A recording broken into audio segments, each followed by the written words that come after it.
What's happening in the canine industry? For all the latest news, views, and expert opinions, stay right here for the Canine Paradigm. You'll hear from industry leaders, experts, doyens of the industry, learned colleagues, movers and shakers, and the odd randy guest. Get the latest insights and expert advice from both here and abroad from the people in the know. Now, here are your hosts, Glenn Cook and Pat Stewart. And I'm Lofty Fulton, and I'm out of here. Glenda? Yes. We have to do a new ad. We do. It's a solemn time. Our long-time sponsor of the show, George Kittredge, Yes. very, very sadly passed away. And we formerly used to advertise for him his Rowdy Hound boxes. We did. So we don't actually know what's happened with Rowdy Hound boxes. You know anything about that? I looked at the website. It said that they're recalibrating since their founder and boss has passed. But nonetheless, I think that you and I want to honour the memory of George Kittredge anyway. He was a friend to both of us, a hell of a good guy, and he supported us almost immediately. He was on board through and through, and I just don't want any of us to forget George. He was a terrific human being. So we intend to continue to advertise Rowdy Hound, even though we don't know what's going on with them. Yep. In the hopes that they keep going, and that can be a bit of George's legacy that we're able to continue to promote. I hope so. In checking it out, we had a look to see, because we're not real good with the sponsorship. So we had a look to see who's actually paying for sponsorship. And we have a list of people to tell you that we support. And the first is our sugar mama, Barbara de Groot. She's been with us from the start as well. Barbara's been an absolute staple in our... She's a gem. She is a gem. She has a business. She does. From the Heart Dog Training. From the Heart Dog Training. Yeah. You can check it out. But she supports us as much and more than anybody ever has. So we appreciate you very much, Barbara. Another person who's supported us from the start. The Einzelwiener. Einzelwiener. The Bullfed. The Bullfed. Yep. It's where I get all my stuff. Yeah. It is, truly. It's where I get all my dog gear. If I need something, Jason's my first point of call. I don't use his shit website. He has a website. It's dog shit. I just message him directly. You guys probably should use his shit website, but I don't. Yeah, because you don't want to message him directly and get his grumpy ire of the day. Yeah, but do it. Get all your dog stuff from Jason. He's got everything you need. He's got all the shit that you need to train a dog for realty. Everybody who comes to seminars and looks at meals and asks me meals questions, ask Jason. Yeah. Jason can point you in the right direction for getting the meal that's best suited for you. I really like his leashes. I'm a big fan of his leash pack. That's why I sort of convinced him to do it. But anyway, get your stuff from Einzelwiener. Yep. Do you know who has a fantastic website and ships internationally? My wife? Your wife, Yeah. Canine Pharmaceuticals. I couldn't imagine her not having a good website, how much of a perfectionist she is. Well, the products are amazing. My dog merely being alive is a walking testimonial to that. My dog, who I've retired numerous times and has come out of retirement when I've managed to get his body back to healthy. And a big part of that is related to Canine Pharmaceuticals. So check it out, everybody. I could say so many nice and biased things about Canine Pharmaceuticals and my wife, but what I will say is ignore me. Just look at testimonials. The testimonials speak for themselves. That's where the field trials are working. What makes Narelle's day, and mine as well, is when people are emailing in and sending messages of, well, primarily people have had no hope in the past because just everything that they were trying wasn't working, and now it is. And that is the testament that something is actually really working. And the other thing which I will add, one of the things that Narelle's told me in the past is dogs are incapable of understanding the placebo effect. Oh, that's a good point. So you can fake it on a human, but you can't fake it on a dog. I never thought about that before. That's actually a really good point. Well, my wife's actually a very smart person. There you go. So she's told me that humans are subject to the placebo effect where dogs are not. So it either works or it doesn't on dogs. There you go. That makes total sense. Yep. There's one other person who puts a fair amount of work into this show. Yeah. It's me. Yeah. Funny about that. And I have a digital product that you can buy. If you go to my website, seriousdogbusiness.com, right now I've got 2 courses available to you. The Overview, which is a small course where you could learn how I teach. Yep. But the other one is the Wave Tops, which is a bigger course. It's everything I know about dog training. Well, it's not everything. It's a lot of what I know about dog training. Yeah, Check it terrific. out. Yeah. $500 dues. That's all it's going to cost you. I recommend it when people are saying, what do I do? How do I get in the industry? I recommend them to your course. Oh, wonderful. Thanks, Yeah. sir. All right, on with the show.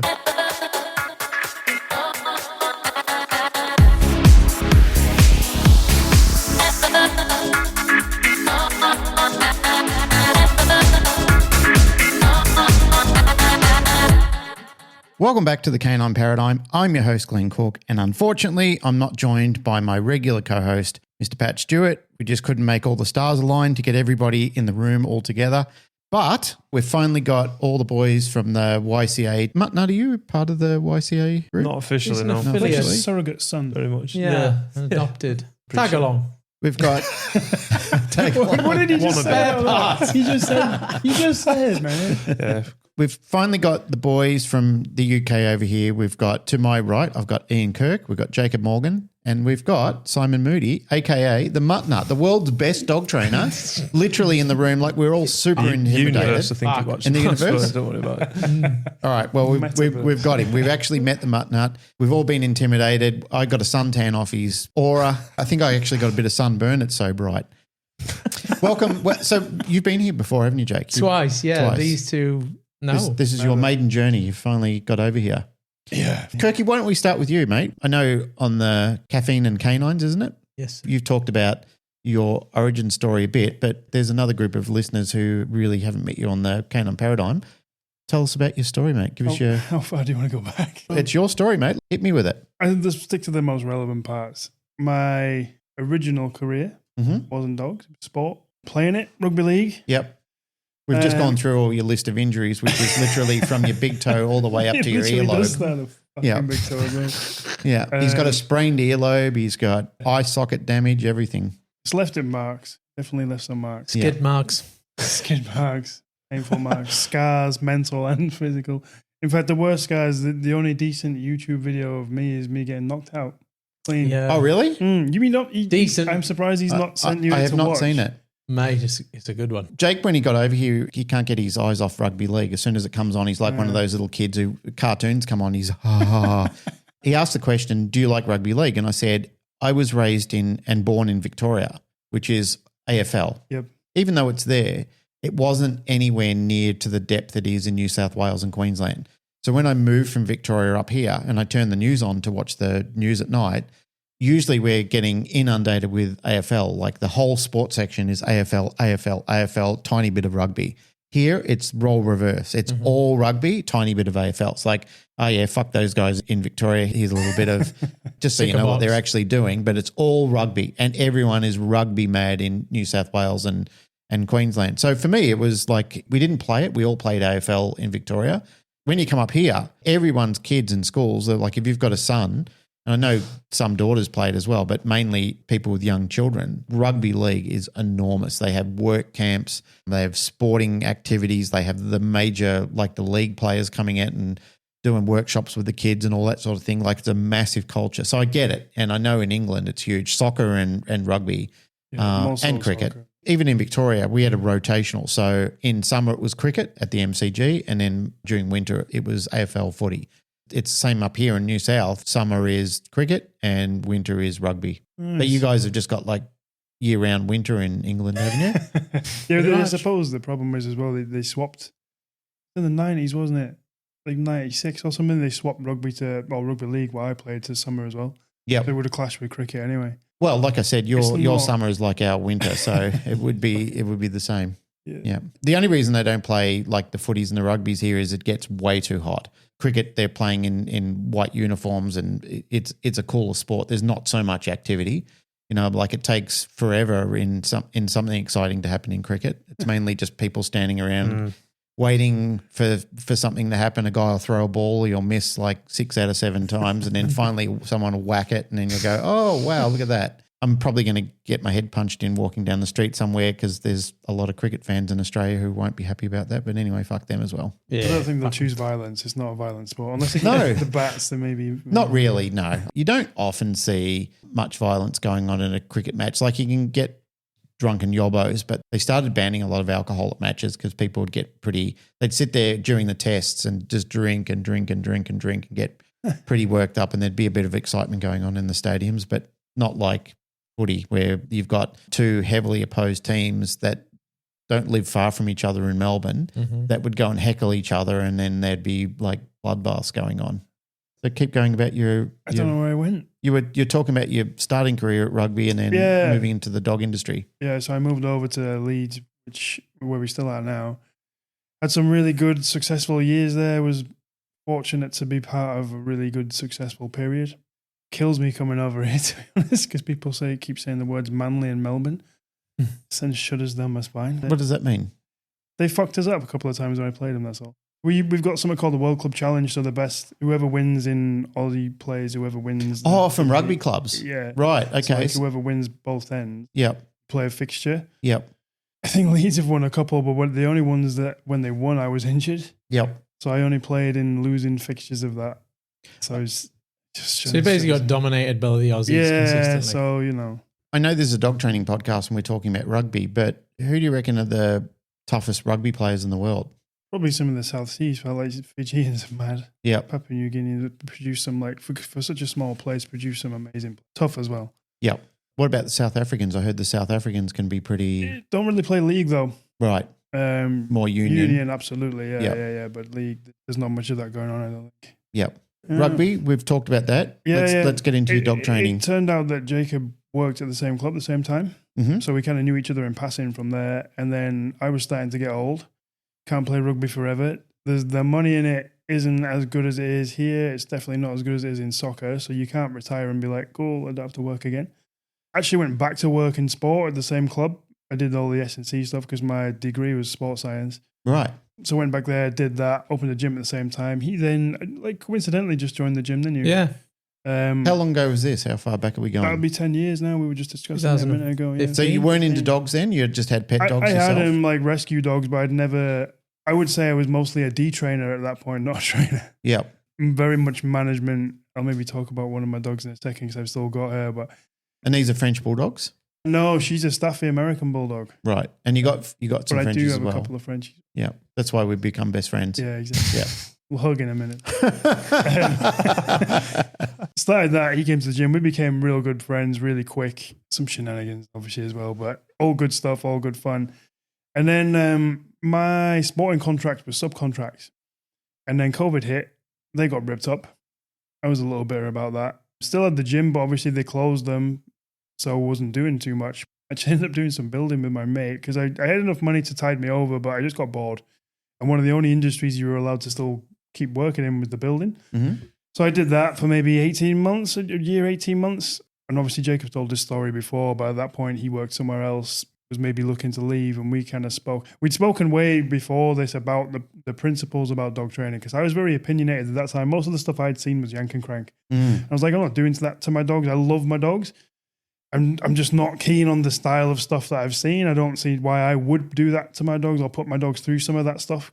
I was really good at management because I'm just fucking heavy, right? So you want to pull on the lead, you're not going anywhere. Yep. But he started sowing seeds like way back and he was just saying, well, yeah, but if you train your dog and she's not trying to kill everyone anymore, maybe you could take her somewhere new rather than just the place you walk her every single fucking day. And I'm like, yeah, okay, I kind of get that. And I know he's spoken about how he was training dogs and wanted to leave. As soon as he left, he was kind of like, right, okay, do you want to come on board with me with this? I'm going to do it in this kind of way. I explained it. And I was just fucking sold. Sold by him as a person and his passion for dogs and his empathy for dogs, but also then to a degree of like the principles. Obviously, I didn't know much at that point. I'd done a behavioral qualification that my mum actually got me for my birthday, which was shit. It wasn't a great thing, but it was just like gave me a little bit of theoretical background. More so helped because I could understand what he was trying to convey to me of how he was going to prospectively train So dogs. this was a trainer that came out and spent some time with you. And So I did that, but I also did just like an online behavioral qual, Right. which is with the British College of Canine stuff. I suppose what it did do is make me read. Yep. So I'd started reading so that when he kind of conveyed to me how he was going to train dogs, I understood what he meant by it. I think if I didn't do that, I'd just be like, I don't know what you're talking about. Still probably don't. But it was fucking brilliant. And like, I couldn't have been more. I've always been very, very passionate about dogs. I've always rescued all of my dogs. I think I've had like 8 or 9 dogs. So I had 2 puppies in that time. So I've always rescued. I'm passionate about it. The one that I've got now, I've still my oldest girl. I got her when I was still playing because you've got loads of time on your hands, right? So we would maybe train 2-3 hours a day. So I just started volunteering walking dogs at a shelter. And for whatever coincidental reason, they were all big, muscular, stupid things. I took her home for a day date once to see if she would get on with my other dog, and she never went back. But she was a bit of a rogue character when I first got her. She bit a couple of people, bit more than a couple of dogs. So I just got really good at managing it. Did get a trainer out at some point, but it was very much like string her up, let her look at her dog, don't let her do that, string her up if she does that. And it just like, I think she kind of liked it, if anything.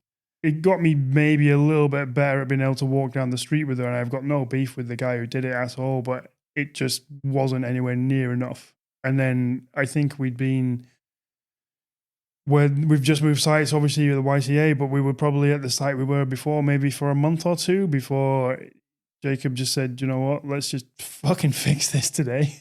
And she's been fucking good since, to be fair. Like, it wasn't extreme what we did at all, but it was just very, very clinical and just like, right, okay, stop doing that. And if you don't do that, you can kind of do whatever the hell else you want. How have things changed in the UK since you started training to now? Do you think that you've seen a vast difference happening? Has there been improvements? Have there been procedures put in line? Have the government stepped in much? They haven't. I think they intend to. It's difficult for me to say because I didn't know that much before. So it's more like now I open my eyes to more stuff. I look at more stuff. I follow trainers on social media, which obviously is a sketchy picture in the first place, but I just see more. So I don't know if things have changed or whether it's just the route I've gone down and it fits with my like confirmation bias, or I don't know. What do you think, Jake? I guess you're sort of hitting a leadership position in this. Have you been training more than these lads? 9 years. I think Yeah. technically Mutt Nut's. Yeah, but I was a bit shit for a while. So. He had a period that didn't count though. You never admit that when we've just glossed you up as the universe's best dog trainer. No, but a period It's though, called, that's not now. it's called a transformation arc. Yeah. That's all that is. Yeah. Let me ask a broad question to the table there, because I don't know anything about the UK club culture as far as dogs and training and stuff. I see some stuff online. I watch some trainers. Ours is the best. Yours is the best. Yeah, well, Our club. Yeah. I've seen your social media, but, you know, I've also been watching some of the clubs from PSA groups. We met April in the United States. We got to watch her train a dog. She's very good at what she does, very enthusiastic to see what she's been doing. We've had one of the lads come out and... Lewis. He's a good lad. Lewis is a great lad. He's very enthusiastic, very humble guy. He came over here. He did all the right things that you would expect you to do. You come over and you become a student in the country. You know, learn everything you can. There's a couple of ways of looking at it. You might come over and realize, oh, I'm on the right track. You might come over and realize, oh, I could teach these people. Or you might come over and realize, oh, shit, I've got some things to learn here. What I liked about Lewis and other people I've met in that sort of field is they've come over and gone, cool, let me be a student while I'm here. Let me learn. I don't have all the answers. I don't know all the answers. And that's something that I've certainly encouraged people to emulate is when you meet people and you're going over into different cultures, if you shut your mouth for more than 5 minutes, you might actually learn something. You know, like if you open your ears and your eyes, you might actually see that there's different ways of doing things that you hadn't considered before. That's why I'm curious about the UK. You know, like, is it an evolving place? Are you guys happy with the way things are, the laws that work around owning and training dogs? Do you think that they're fair or do you think they're unreasonable? Do you think the government's got too much overreach? You tell me. I'm interested. I think the government typically are staying out of it at this stage, just like anywhere else we see in the world. The force-free trainers are the loudest. And so when I've started working with trainers up and down the UK, helping them out across the world, even this side of the pond, they all feel under pressure from that side. But yeah, I think we'll always win because we are bringing about the results. And so I think we'll always dominate the market in that sense. But they're still as noisy as they ever have been. And I think they're going to get noisier and noisier from a place of frustration because of there are a lot of people out there that are very passionate on this, but they're not able to make ends meet because they're not bringing about the results for people. And like I speak about all the time, and like I did on the weekend, the proof that you provide that you can bring about results for people are your number one marketing mechanism. And they have all these letters after the name that go on at an arm's length. And they haven't got a sustainable business from it. And I think that puts pressure on people when they're not being able to pay their bills and pay their mortgage and put food on the table, which is just making them louder and more angry and more aggressive. And again, potentially the voices that are going to be heard by the government. And so when the government do step in, that are uneducated within our space, and unfortunately these people with the letters after the name are going to have the influence, who have spent the last few years being really angry that they're not able to make ends meet because there are dog trainers out there that are potentially utilizing a wider range of mechanics to bring about results that are dominating the market and lapping up clients and growing sustainable businesses and having voices off the back end of results that they're bringing about, right? And I think that's been pretty consistent throughout the time I've been in the industry as well. Like, you can be as noisy as you want, but you're not, like, no one's seeing you do the job. Yep.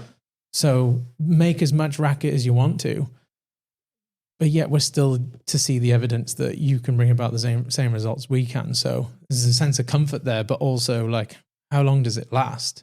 And I'm sure we'll get into this conversation with Simon that has the perspective from the other side, but you become desensitized to the noise, right? Because it's been just a forever thing. As soon as I stepped into the industry to this day, the racket from that side is just insufferable. Deafening. Yeah. Yep. So for everyone knows, Jake from YCA, you're over here doing 3 events. You were starting off with 2. You were going to do Sydney and Melbourne, or Sydney and Brisbane. Sydney and Sunshine Coast, yeah. And then it extended to Melbourne as well. Yeah. And then you decided that you would bring quite a few of your team over, obviously the Mutt Nut as well. Yeah. You're 1/3 into your seminar series over here. You started here in Sydney. I went, really enjoyed it. I learned quite a lot of things actually, because you covered some areas that I'm not very affluent in, especially the social media marketing and so forth, because I'm a trainer. I've got people in our organisation that do that. I'm in a fortunate position that I'm not a business owner or somebody who's doing a sole trader sort of experience where I have to learn all this myself and then try and juggle and manage that with, you know, like coming home after working 8 hours and then spending the rest of the time, you know, into the late hours doing all your social media, getting content online and so forth. What I liked about it was how you orchestrated that and gave everybody an idea of lifting their prices, bringing their prices up. Also, looking at a revenue stream or building a business model that allows you to then bring on staff to do that work for you. So instead of you being stuck in a position where you can still oversee it, but largely you've got a team that actually do that work for you and allows you to maintain and work on the principles that you find more enjoyable in your business. Why don't you explain it? Because I think you would do it more justice than I would here, sitting here fumbling around like some blind in the fucking dark. You tell me. you tell me the infrastructure behind it. Well, I see a lot of dog trainers that are going out and they're putting in the work in and they're earning their stripes and they're doing really great work and they're bringing about really great results for people. And I'm sure anyone on this table has been through this at some point. Changing your dog's behavior can have such an exponential effect on not only their quality of life, but your quality of life, right? And you are quite literally changing people's lives. Yep. And I see dog trainers that are working their asses off. They're doing the stuff on social media. They go into the workshops. They're doing their upskilling. They're doing their studies. They go into the events. They go into the, you know, and there's people that have traveled all the way from Australia to, from other sides of Australia to come to this event on the weekend. And it'll be the same for next week. And they're putting in the effort and the groundwork and they're just underselling themselves. And they're losing the marketing race for those that are just louder on social media and putting them down and trying to ward everyone away from them and weaponizing language in order to make sure these lay people that are in stress, they're in a lot of pain and the dog is causing them a lot of pain in their life and they're underselling themselves and their ability. And one of my things is to making sure we're pitching our services correctly and how we sell it and what we're able to actually help people with and the actual pain we need to solve. And it is an ethical thing to charge what you're worth and all the worth you have done and everything you've put in to upskill yourself and then thousands of hours of study and the books you've read and the podcasts you've listened to and the seminars you've attended and the courses you've done and the shit you've gone through with your own dog. It's not just the 5 hours that you're charging for. It's the work that's gone in to enable you to deliver your service as good as you do in those 5 hours. And this is all under the caveat that you're able to deliver those results for people. And when we are charging enough and we're charging nice and high prices, then it allows freedom or it allows investment. So that freedom is spending more time with your dogs. And I meet so many dog trainers that get into the industry to be with their dogs, but then they're with everyone else's dogs 24/7 and their dogs are going to be neglected because of they're too busy or they're just burning out. And a really common thing is burnout in the industry, right? And we all talk about it, but no one's talking about how we avoid it by charging really high fucking prices. So we end up needing to work less So then we have more time to spend with our loved ones, to read a book, to unwind, to have a bath with a fucking candle in or whatever, right? To get a pedicure like the Mutt Nut and all that nice stuff he gets to do because he's a rich man now. And that way, we're a better version of ourselves for us, for those around us, for our clients. We have more opportunity to upskill ourselves. We have more opportunity to sharpen the blade. We have more opportunity to spend time with our dogs. And then if we wish to go invest in building out a team in order to scale our business, we can then invest in people that have skill sets that maybe we lack, or we can just accept that we've got more freedom to spend more time with those around us and serve them right. And again, once you're burnt out, you're not going to deliver. So again, part of the reason so many are burning out, so many dog trainers are burning out, they're working themselves into the ground. But by the time you're on the 7th or 8th session a day, it's not the same quality as the first 1 or 2 or 3, right? And you get to session 4, 5, or 6 because if you're charging pennies because you want to help as many dogs as possible. Well, you're not. I think that amplifies further when you get older too. Like when you're young and you've got lots of energy and you can burn the candle at both ends for most of your life, there's a window in how long that can work for as well. When you do get older, you start realizing, shit, I don't have the energy I used to have. My body's not behaving the way it used to do when I was 20. It's different in 30, it's different in 40, and it's different in 50, trust me. You feel the difference as you're starting to go through those decades of time. One of the things that I liked that you did during the seminar was you talked about, like in Australia, how we've got the tall poppy syndrome where people try and bring each other down. Sadly, that's true. That does exist. I do feel that the collaboration between people when they do come to seminars and they are the usual crowd of people, like the crowds of people that I see are more interested in helping each other up than pulling each other down, which is nice. The difficulty in some of these situations, and we found this ourselves when we've been involved in pet resorts and starting that business off, like at the start it was only a couple of resorts. Now it's a lot more resorts to the point where we're one of the key players in Australia for pet care. One of the things that we did have to do was bring the prices up because we found that we were almost going from week to week doing what we were trying to do. Well, we had to pay company taxes, we had to pay debts back, loans back, all of these things that chew up your income. And at the time, we were worried like, my neighbor is just dropped their prices. And then you're thinking, well, I have to drop my prices too, or I have to give things away, or I have to try and find some service that's more attractive that would cost you, the business owner, more money.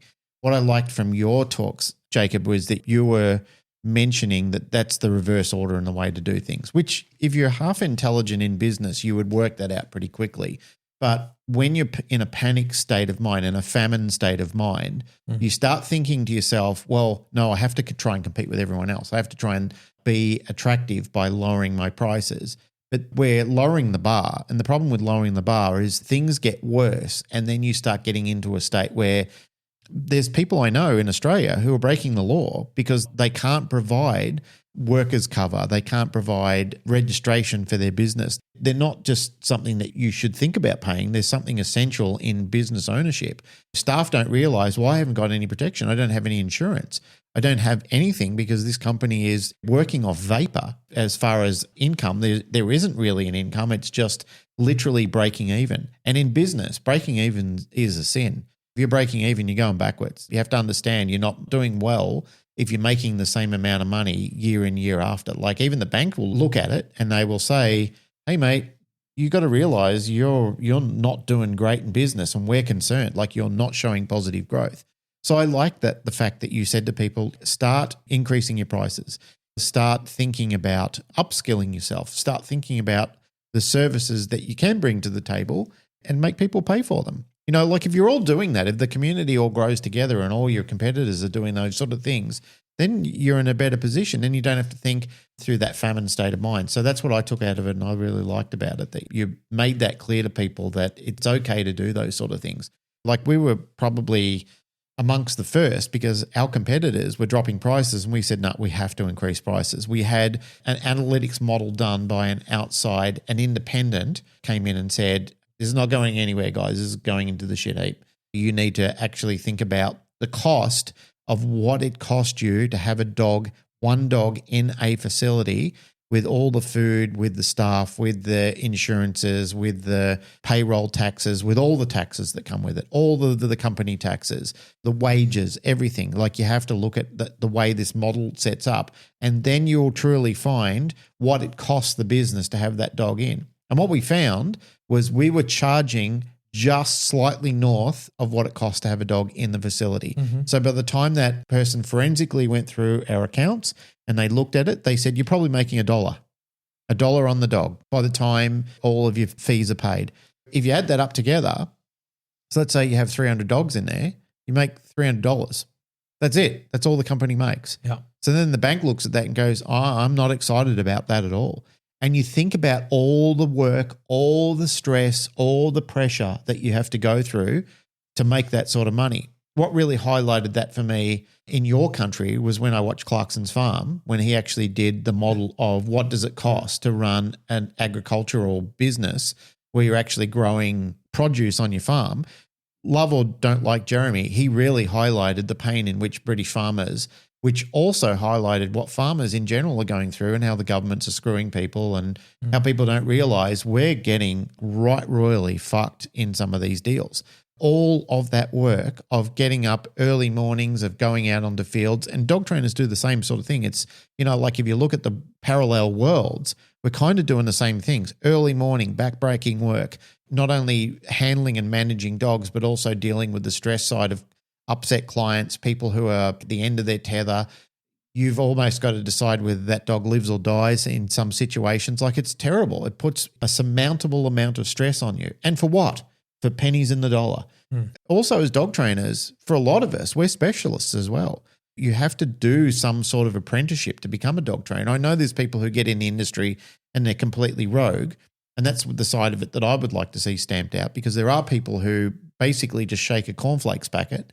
There's a little prize inside that says, congratulations, you motherfucker, you're a dog trainer. That's a sin. Like, there are people who've got that skill level, but there's other people who have apprenticed, like they've spent time working with some sort of industry master that's shown them, like, this is how to train a dog. Let's start at the beginning. Let's work through all the way to the end. And then on top of that, you've also got difficult dogs, aggressive dogs, difficult people. You're not just a dog trainer, you're also a crowd controller and a people manager as well. So there is an offset. There's a different class structure of who you become when you go out there and say, I'm coming into your home to train your dog, or I'm bringing your dog into my business center to train your dog, or your dog's going to stay with me for a period of time so I can train your dog for you. The infrastructure behind that is quite enormous. That's what people needed to hear. That's what I liked about the seminar. It was different. It was more about the business model structure. It wasn't just, hey, I've got different language about how I train dogs and this is my exciting journey to do it, which is nice and that's lovely. I encourage people to go to seminars. I encourage people to meet new people from different sides of the country, because there's always value adding on meeting new people and seeing different things that they do. But if you look at the core infrastructure of it, the diversity is not so enormous that you go, oh my God, this changes everything. And now I have to scrap everything I did because I was incomplete before. You look at it and go, yeah, there's some interesting bolt-ons there. These people have accessed a little bit more science, and they've added that into the training so I can bolt that into my structure, or they are doing something that I hadn't thought about as far as the diversity of tools or techniques, or even when to mark a behavior or something like that. And you think, yeah, that's slightly better than what I'm doing, or I can see some gaps in what I'm doing there, and that would definitely improve and build me up. But what you did, Jake, a lot of people needed to hear that. I was glad to see there were 50 people there that were now going away and going, yes, guys, we need to raise the bar, which is what I went back to my company. I said, I've been there, I listened to it. It's great. Hopefully our competitors are going to stop dropping their prices. They're now going to increase it, because they need to start thinking against that famine mindset in dog training. Yeah, I think you hit the nail on the head, whereby there is always a level of toxicity in the industry, right? And with that level of toxicity comes a level of fear that when I do raise my prices, I'm going to be judged by all the other people, that when I do raise, they're going to be like, how dare he charge that amount of money? Or how dare they, who the fuck do they think they are charging that X amount of money per hour or whatever it is? And so we've all got this fear of raising our prices. One, to be judged by our peers, and two, suddenly people are going to say no to employing our services. And more often than not, that's to the contrary and the opposite happens. And because of when you do drop your prices, when your competitor Glenn turns around and cuts their prices, all they're saying to someone is, we're not as good. Yep. We don't have the level of quality the pet resorts do. People need to understand that in human psychology, when you do undercut someone in price, you simply telling them, I'm not as good. And if someone's charging $100 an hour and you go ahead and go, I'm going to charge $95 per hour, all your prospective client's going to think is, oh, great, just for $5 more, I can get the better dog trainer. Not, oh, I'm going to save $5 here. That deterioration does happen simply because when you do start cutting prices, you start cutting your resources as well. Like you'll start realizing, now I can't afford the things that I was banking on getting. Let's say, for example, I shave off $5 or $10 on a dog training thing, and then you've budgeted for that. Like if you've planned your year out, which you should plan your financial year out and look what it should be as an estimation of what you should be earning. Then you look at it and go, now I can't afford that extra new staff member, which I really needed to bring on board to start taking off some of my load bearing. That person really needed to come on board, even in a part-time capacity. I now can't afford them. I have to take on that job again. So now you're stretching yourself thinner. You don't realize it at the time because you're thinking, oh yeah, I've cut my prices. I'm saving some dollars, like I'm being competitive. But then you start realizing, but now I'm fucking tired all the time.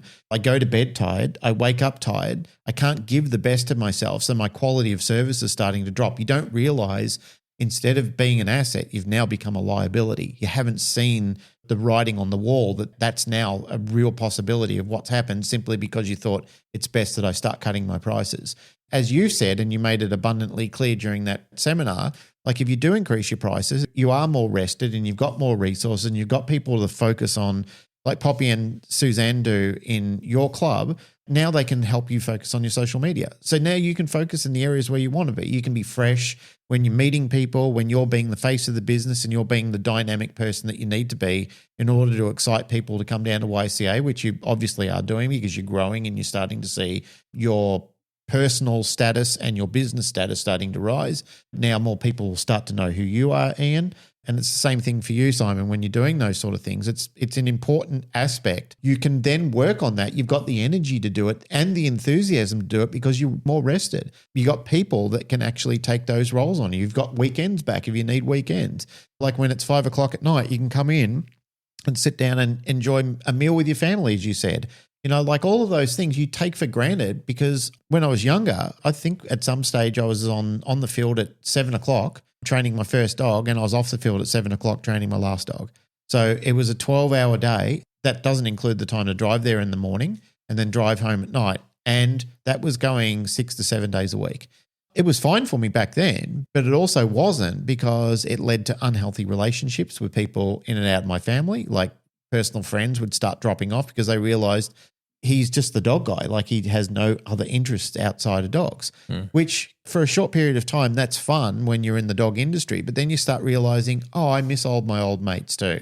There is a life outside of what I'm doing. I love the dogs and it doesn't mean I don't love the dogs and it doesn't mean I don't love the industry, but I also love doing some other stuff as well, which is why even now I make time for, going to ride my motorbikes with my motorbike mates because for me, that's important because I need time away, but it also offers me to reflect on what I need to think about and it also gives me a form of meditation. Without that, I'm a lesser person because of it because I can't fit and structure my mind or my business acumen into what I need to do. It's like any healthy relationship, abundance is going to create problems, right? Yeah. And when you're doing from food to your beloveds. What are you looking at me when you're saying that? No, I'm looking around the room. between me and I was looking. There's that really good What, see saying. the though. cards Is it- doing you all just- this? you So just making saying, sure your selling and marketing right will keep you at the adequate amount of satiation so you go in with desire each and every day and excitement as opposed to, oh, fucking, here we go again. Yep. And that's the compoundment of that feeling is where burnout happens, right? And so when dog trainers are always saying, oh, I'm working too hard or I'm doing too much, it's the industry is toxic, this, and this, and this, just a clever marketing and sales approach can really save you from that. Because even 9 years in, I wake up every single day super excited to fly into work and see He does friends. actually. That's awesome. I'm fucking like, I'll vouch And I'm for sure that. you will vouch for that. Every I'll single vouch day. for that every day. I'm as excited as I was 10 years ago. I'd say more excited. I actually. would probably agree, and I hope you feel the same. And Yeah. and that's been down to investing a little bit of time understanding marketing and doing the business It's a correctly. like poignant saying though, isn't there? You can't pour from empty buckets. Is that in the diary? It is in Yeah, the he had the seminar. 4 you- buckets. Yeah, Yeah. you can't pour from It's empty a, buckets. it's really succinct way of saying it summarizes that, doesn't it? Mhm. You got nothing to give. Because most people get into it because they want to help dogs. Yeah. But you can't help dogs if you're on your ass. No. You may do it, but you'll burn out, you'll fade away, and then you offer nothing, do you? So And you can't help yourself if, like your resources are starting to drain around you because you just don't have the physical or mental energy to be able to do it anymore. Yeah. It's not infinite, it's finite. And this is what people don't seem to understand. They don't realize you only have to have one injury to yourself when you're the main player. It's like rugby. If you're playing all the positions yourself, you soon realize that I'm going to lose this game fucking dramatically. I don't have the players on the field to be able to support the game. I thought I could do it all, but I've just quickly realized that all I'm doing is just getting hammered and run over, and I'm just getting a team of people just plowing me into the ground every time. The game's not fun anymore. Then you start realizing, I thought this was repetitive at the start. It's highly adverse now. It's something that I just don't have any love or enjoyment in. Anyway, this is great, but we're ignoring the guest of honor. Man.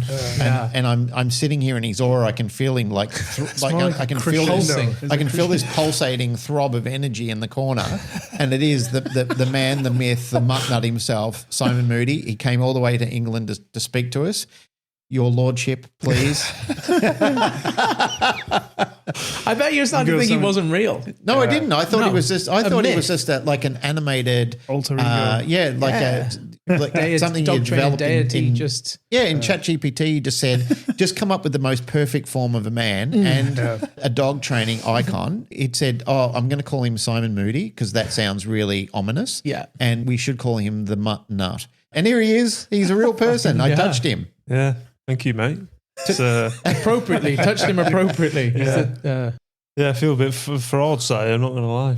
You feel a bit what? A bit of a fraud. Really? Why? Why do you You're feel not fraud? fun. Tell Well, me. on the biggest podcast going.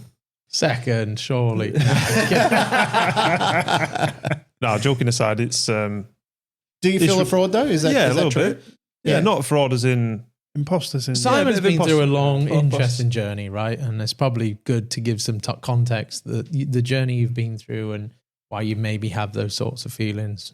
And so, yeah. I mean, everyone's probably sick of hearing about it as well. If I'm honest. Not No, really, no, because you've not told it on this not really one. because I heard your story on caffeine and canines. Something I said to Jacob the other day. Part of the ethos of that show is humor and also education in the show, which I like, and like it's different than everything else. And I listened to your episode, probably the first episode I actually listened to on the show. I'd seen it before and I put it in my list, but You're welcome. I had a bunch of books online that I was trying to get through on my drives. And then I saw that and I thought, oh yeah, I need to listen to Jake's podcast. I'm interested in it anyway. And I put it on, I listened to it and I thought that was a fucking good episode. It was a really good episode. I love the way you hosted it. I love the way you spoke from the heart about it. You shared your entire story about it. I could even feel big feelings about it. That's when I know I'm listening to a good episode. You really talked about your transformation through the industry, all the things that you have faced as being going from force free, all the things that you believed, all the things that your culture had raised you to believe. And I shared a cross intersection with that because of the time that I spent trying to convince myself that maybe I wasn't doing the right thing and maybe I really should be doing this. And into my own journey, I soon discovered, what am I doing here? Why did I do this? I'm wasting my time and I'm literally sending dogs to the gallows by not affording them the ability to understand what and how they can control and feel confident to understand how to control punishment. For all of the degradation and all of the defamation that came my way, and anybody else who's been as involved in the balanced community, like there's a lot of online and even personal hate that comes from it. But once you've experienced it and you've been involved in the two camps and you understand, like all I needed to do, mate, when I'm talking to the dog. All I needed to do was just to show you what not to do and be confident in that choice, give you the ability to make a choice, not just think it's all about the positive side of life, but also what happens if you fuck up something as well. But understand that there is no personal big feelings about this. It's your come to Jesus sort of moment where you're just saying, just don't do that again, and these things won't happen anymore. And then the student finally understands, I can control this. I have a say in this, whether that happens again or not, and the frequency it happens or the intensity it happens. I have a say in this. And when you see any student, whether it be human or dog, that's a very exciting thing in my experience of it. But anyway, I've shared my experience on this a lot. I invited you here to talk about it. Why don't you give us your rundown on it? Because I don't want to put words in your mouth and just make you think that you need to agree with me. I want you to tell people who are listening to this what your own experiences are, what your own feelings are, and what you're learning about it now that you've, crossed streams. It's been a bit of a mad, I'd say 2 years now. Certainly intensified in the last 12 months. But, been amazing, and I'm very, very fortunate to have these two on my doorstep and have spent so much time up at YCA and Owen both an incredible amount.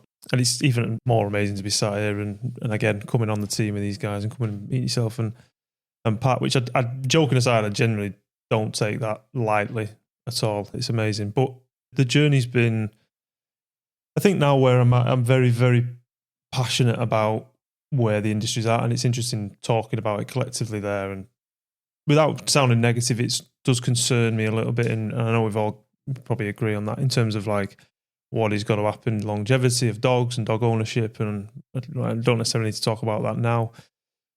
And again, the who's being noisy and who's saying what, and what impact that's going to have on the people that ultimately can make the decisions. So for me, I'm really, really passionate about, again, where the future of the industry and what that looks like. Having been just a little bit run down on my side in terms of what I've done. So I've been working with dogs probably since about 2011, multitude of different contexts, from guide dogs in the UK, worked at Dogs Trust for quite a few years in the UK, worked at just small charities as well. That's typically like a lot of people started. Volunteering, working the way up, and I had a couple of jobs, really, really low paid jobs at shelters. I lived in Norway as well at one point, so I was dog sledding out there, which was really cool. I rarely talk about that, to be honest, and I'd love to go back and do it. It was unreal experience, and yeah, it was like a man and wife team. He was like a international mountain leader type and done all sorts of crazy shit. And then it came as an opportunity through my dad. Actually, my dad is like a business consultant in terms of development and leadership and things like that. And he was a client of his, and this was the first intro to dogs. This is literally 2011, and he was like, "Do you want to come on a holiday?" Effectively, my dad said, "Come on a holiday, and we'll go to Norway." So that's what we did, and there was like 6 of us, and it was literally just unreal. Like, it was just the maddest thing I've ever been on in terms of, it was like -40, snow like taller than this room, and working with the dogs and going out. And anyway, so that happened, and then a couple of years passed, and he was like, "Do you want to come and work for me?" So I was like, "Yeah, sound." So that's what I went and did. Along the way, none of this is in chronological order, but that was crazy. I'd love to go and do that again. And we did a couple of like races and things in terms of they last for, depending on what you're doing, that can be a couple of days, and you're camping, and then obviously working the dogs and feeding the dogs and making sure that, they're fit and well. And that was just, I forget that I've done that sometimes and stop and think about some of the crazy shit that we did, because we'd be out camping for 5 days. Again, there might not be a road in 200 miles. Like, it was probably similar to here in certain parts of the world where it's just desolate. Like, there was just nothing there. Yeah, and it's like the Nullarbor Nullarbor Plains between, like the east coast of Australia to west coast. That there's just miles and miles and miles and miles and miles of just desert roads. That's all you see. And you actually have to plan for it. You've got to make sure that you've got to like have your shit together. You've got to have your shit together. Fucked, like, and that's what we would genuinely have, like, you would have to have your shit together. 100%. Yeah. Rations, water, like survival. Just like when we used to camp, we'd camp and then we'd be in the middle, and then we just put the dogs on the perimeter. So if how many dogs? It depends if we were out training. So if we were bringing, because the season obviously was anywhere autumn into like spring. Yep. And then we'd work the dogs on carts in the summer. It would depend. You might have we'd usually run about, because we were running Greenland dogs, so we would typically have 6 in a team.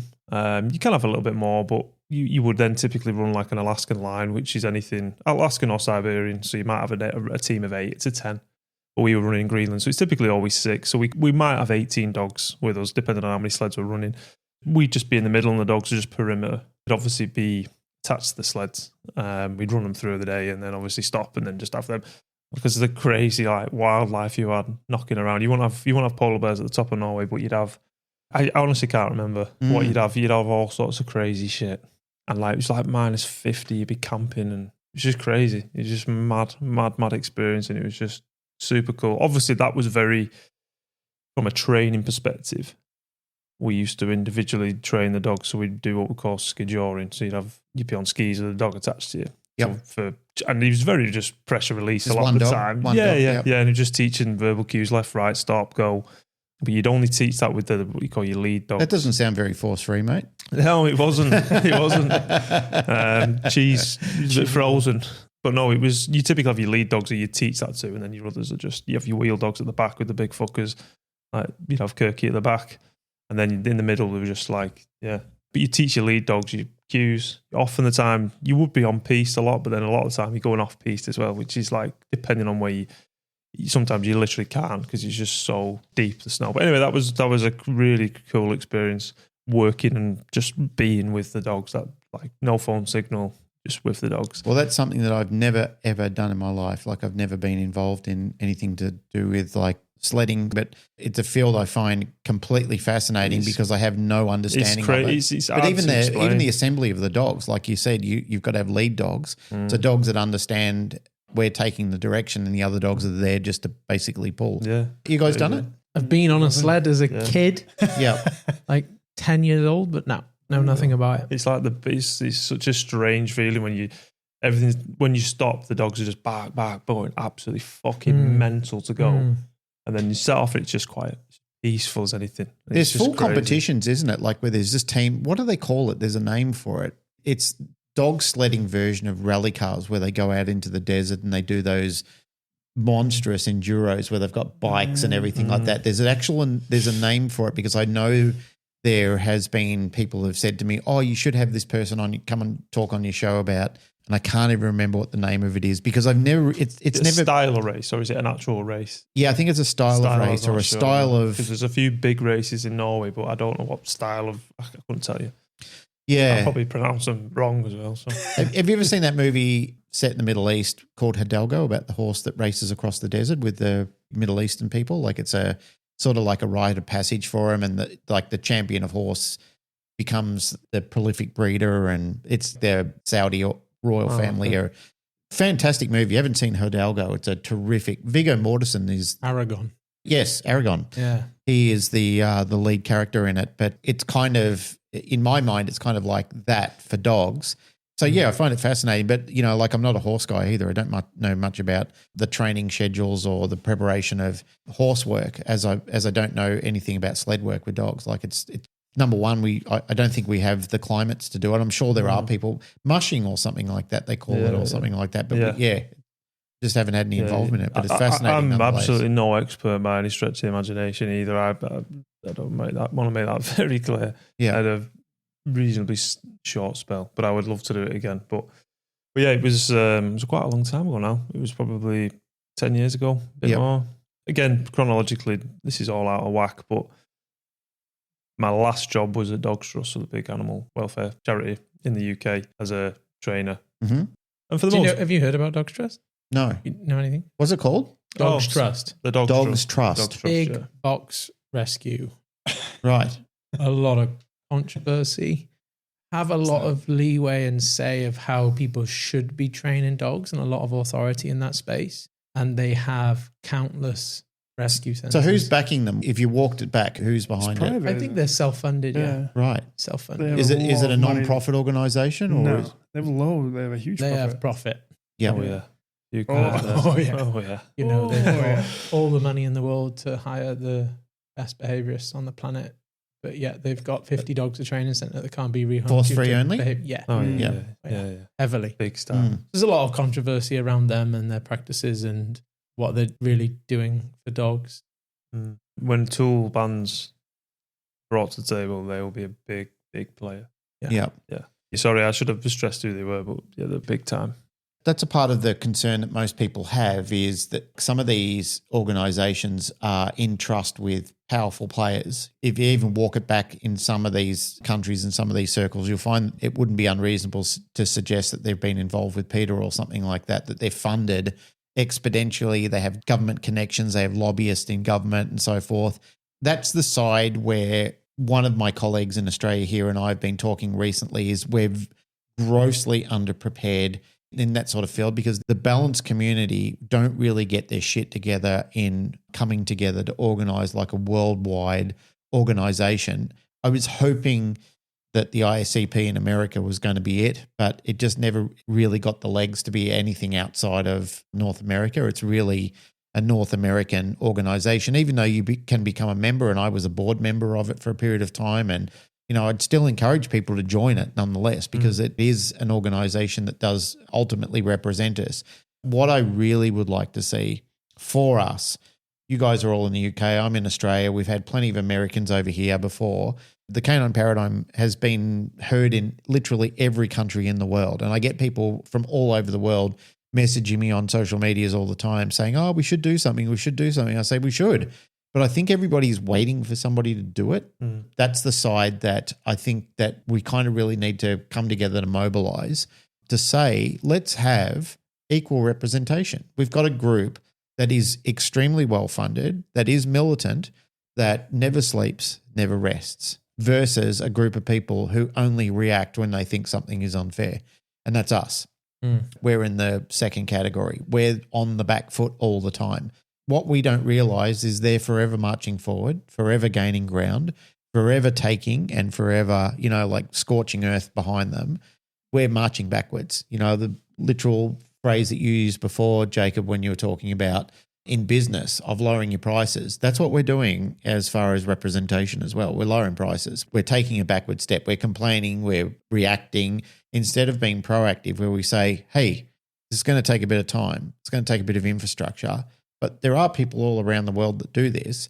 Let's stop pissing and moaning about it. Let's stop worrying about, like who is the head person in that. Make sure that it is somebody who is interested in the governments and not just selfless self-promotion over investing in the actual industry and the people, but have a management team that comes in behind to say, here are the facts.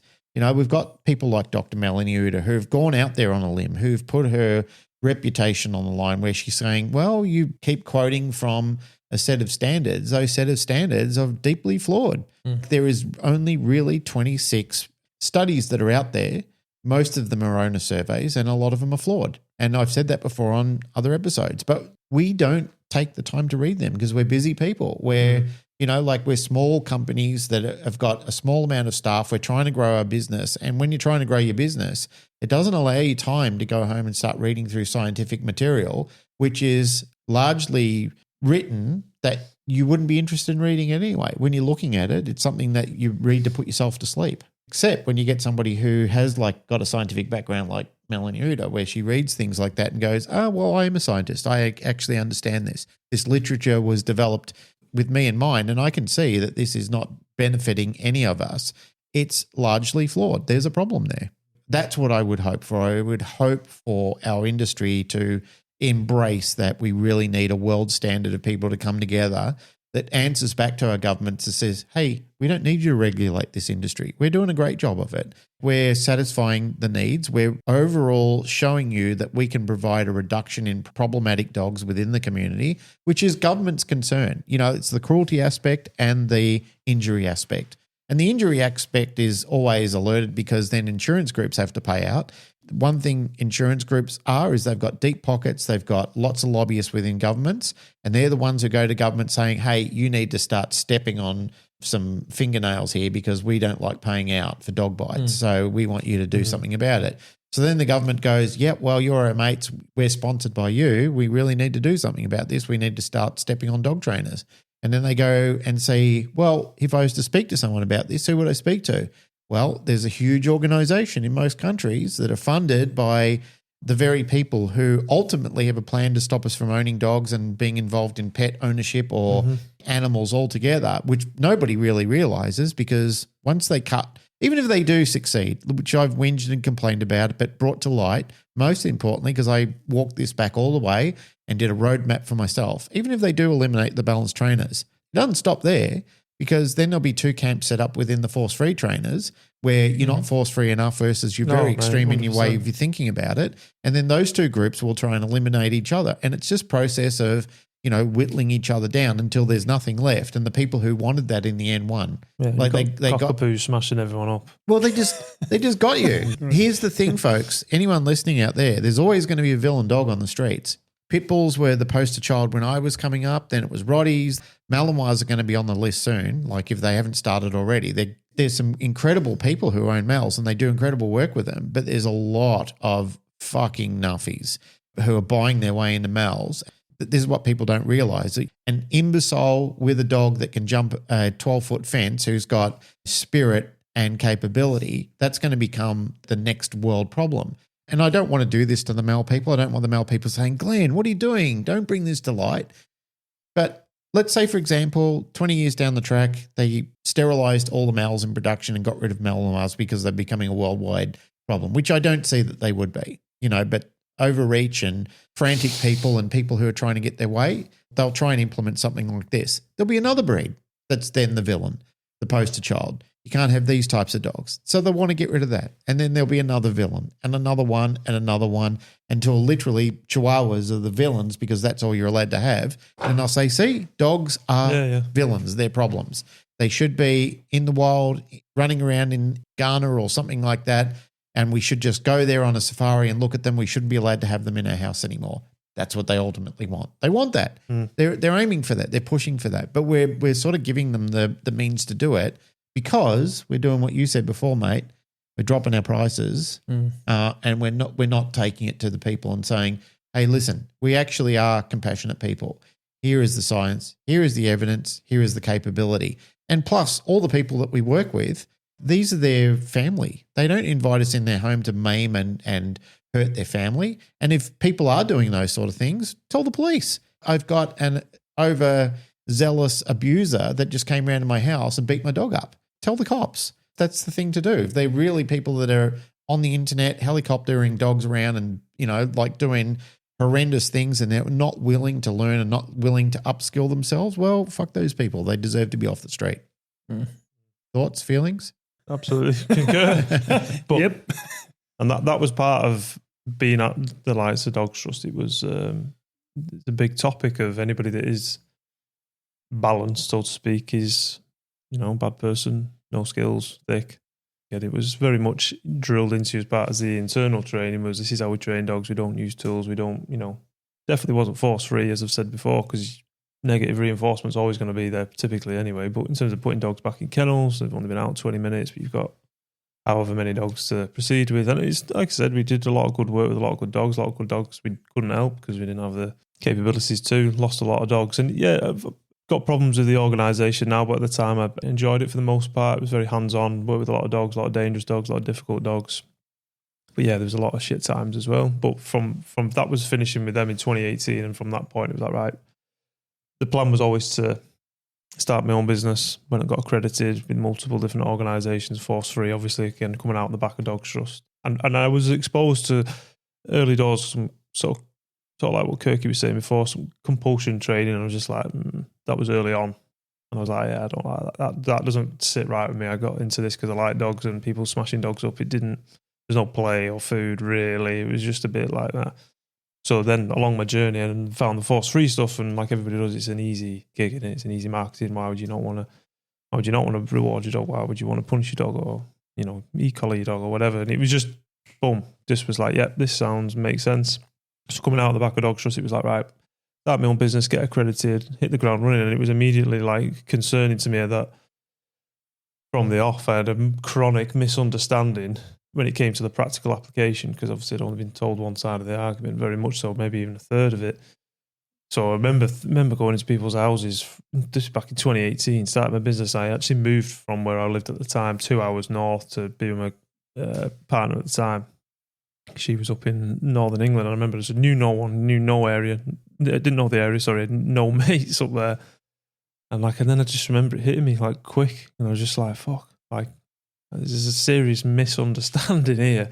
And I didn't think at the time, at the time I was just like, because again, it'd been drilled into me like more, which obviously there's truth to, more seminars, more this, more that, more like just pumping money. And it was all on that one-sided argument. So obviously then fast forward, obviously after years of being in that echo chamber of, doing the right thing, you need to do more seminars, you need to do more. Isn't that a brilliant business model, how they keep you roped into the, like it's kind of like certain types of religions out there where they go, if your faith isn't big enough, it's because, like you need to go to more religious seminars. We're bringing Brother Tucker out and he's going to really get you going. And they bring this really energetic, enthusiastic, charismatic force of nature out. And you're just thinking, yeah, that's right. I need to feel the love of God. Mm-hmm.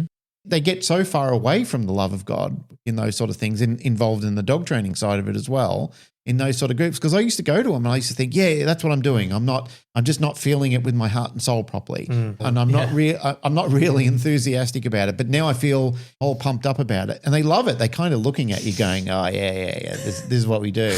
Like we pay this guy, to do it our way, and then we bring out all these seminars where he pays them, which goes back into our pocket, and it's this beautiful cycle of just keeping you just on the ticker all the time, and you just think to yourself, "Oh yeah, I just got to go to another seminar." And every time they do, as I said before, I do encourage people to go to seminars. Of course, there's truth to that. There is absolute truth of that. There is benefit, and there's great fellowship. There's good connection, and there is also, as I said to Jake before, when people do go out and they do a lot of heavy lifting and they go and find out different ways to do things, and they can see a need and fill a need, something you did, where you kind of think, what are dog trainers, where are their pain points in this? Like, where do I actually see that there is a lot of problems going on with a small business owner who's really struggling, who's tired, who loves it and is passionate about their craft, but almost doesn't have the mental or the physical energy to complete this anymore? How do I actually get them back interested in doing it again? That is, learn how to be a better presence out there, learn how to ask more money of it, and bring a team in behind you as well. Like bring in support, bring a network in behind you, not to just, like we're not talking about doing the wrong thing. We're talking about doing the right thing so you have the energy and the capability to do it. But man, that's interesting nonetheless that, you were sort of I was getting to the point where I was speaking at these events. You were? Yeah. Just before I then went, promoted to cult leader. Yeah. Nice. Oh, nice. Yeah, no. It was The Baptist. Poster boy. Simon the Baptist. Simon the Baptist. But no, I was getting to that point where they're like, "Oh, do you want to come speak at this event? Do you want to come speak?" And like I say, I did.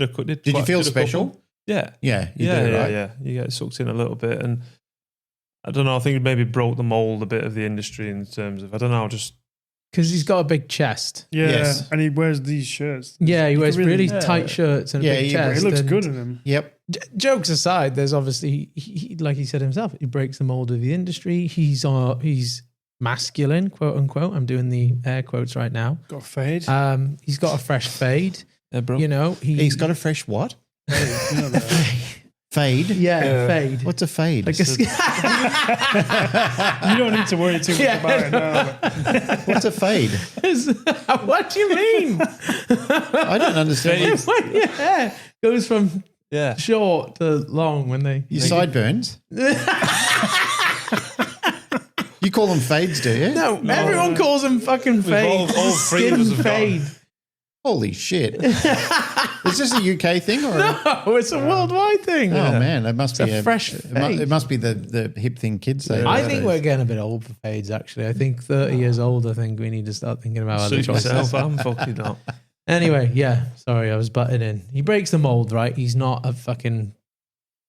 You'll have to edit this out. A big... Yeah. Big motherfucker with Just blue got hair. cancelled. Fuck it, you can leave it in. So then he was promoted to Messiah, or Simon the Baptist. Let me ask you a question just in a similar vein to that. The people that you were involved in that, with that life and contributing to that type of training, do they still speak to you now? No. So they've all, God, no. Oh, they've hell all no. ghosted you? Yeah. No, abused would be the word. Right. Some dogs- Exiled. Every single one of them. Yeah, 100%.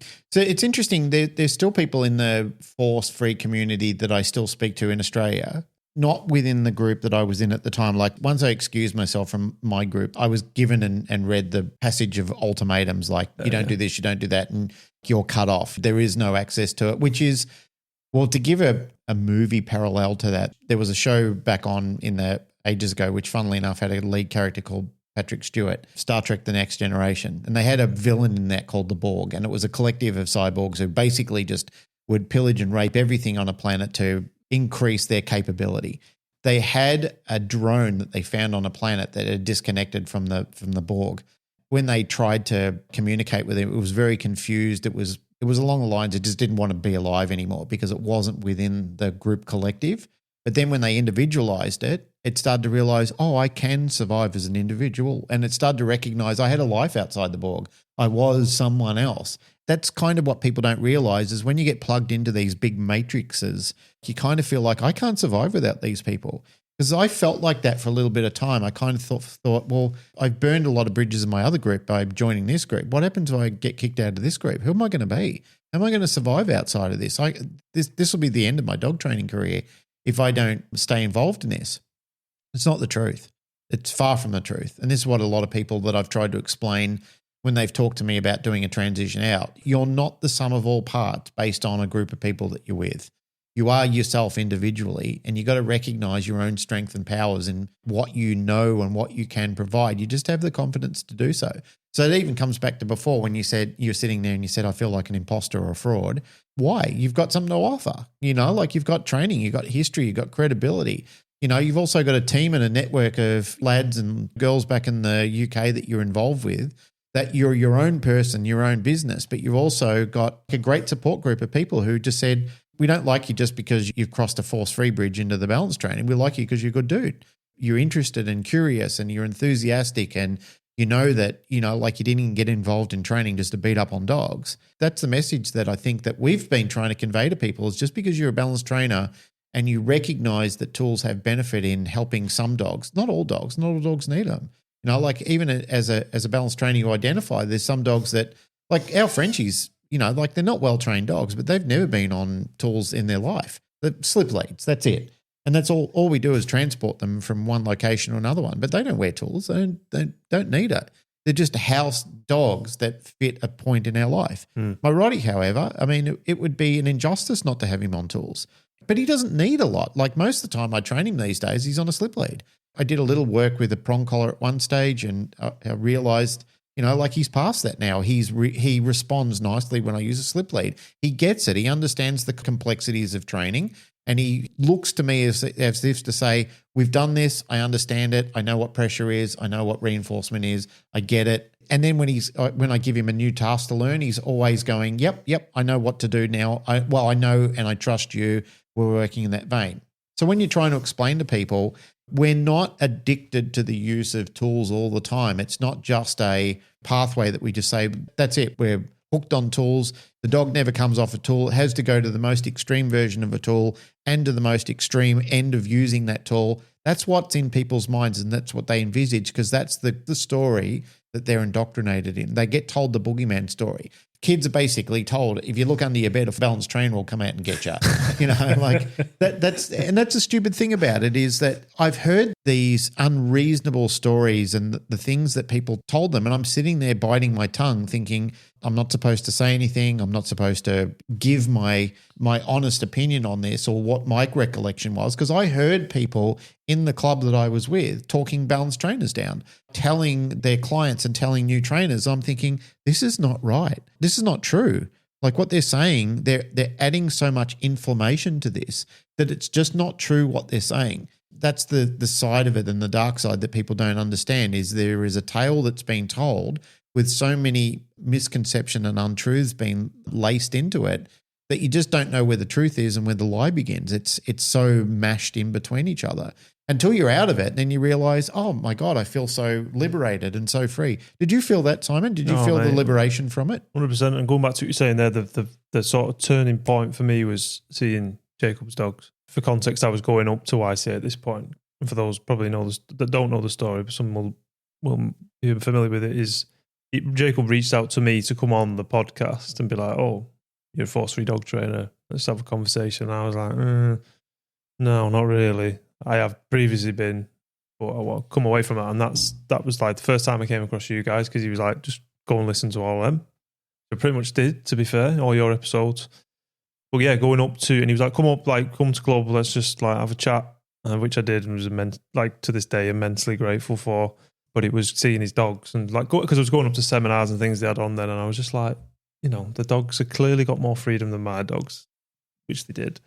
They're not shut down, they're not shitting themselves, they're expressing many a different drive.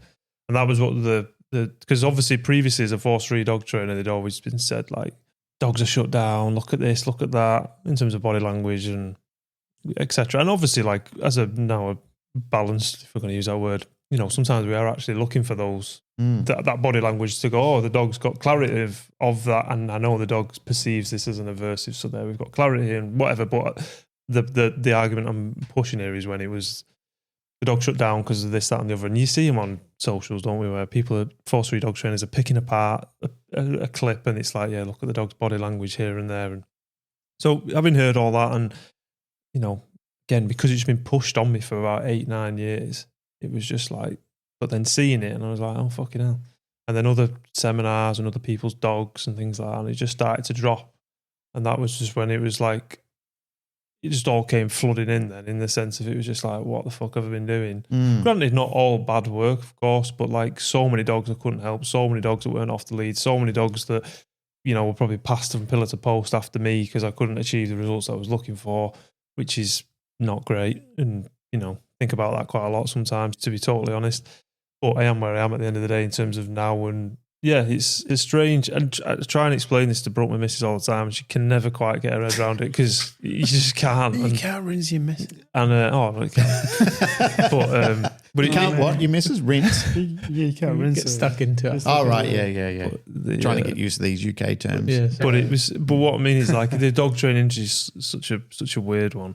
Yeah, it's just weird, isn't it? So was she a dog trainer as well? No, God, no. No. She's, bless her, she's not a dog trainer. There's a funny story, though, I don't know when it all kicked off. Yeah, tell that story. So obviously, for context, Come out of the closet on Instagram. yeah, it's basically come out on Instagram of using tools and things like that. Oh, okay. Yeah. I thought something No, else. everyone's been aware of that for a while. Yeah. So the reel went out, was talking about e-collars and using e-collars. And it doesn't matter, it was just the point of it. I was basically saying I used e-collars. So obviously then it just fucking kicks off on this reel. The reel must have had like A billion comments. 200 likes and about 700 comments, and it was just like bang, bang, bang, bang, bang. Everyone calling me everything under the sun and like just usual stuff. But like he was getting silly, like really, Did you get death threats? really, not death threats, but lots of violent threats and being called Nazi and this, that, and the other, crazy stuff. And then people coming for Brooke and going in on Brooke and the dog and wishing the dog ill health because my dog. Isn't on it the reel. amazing that, sorry to interrupt you, but isn't that amazing Yeah, I know that what the you're gonna people say. who preach a positive lifestyle can be so vehemently violent in their comments yeah, towards yeah. human beings? Yeah. That always interests me. That Me too. if you ever do like a anthropology study, people should study that people who are so opposed to the use of tools can be so quick to be violent and wish violence. Absolute pure venom and aggression. Aggression. I've never seen that.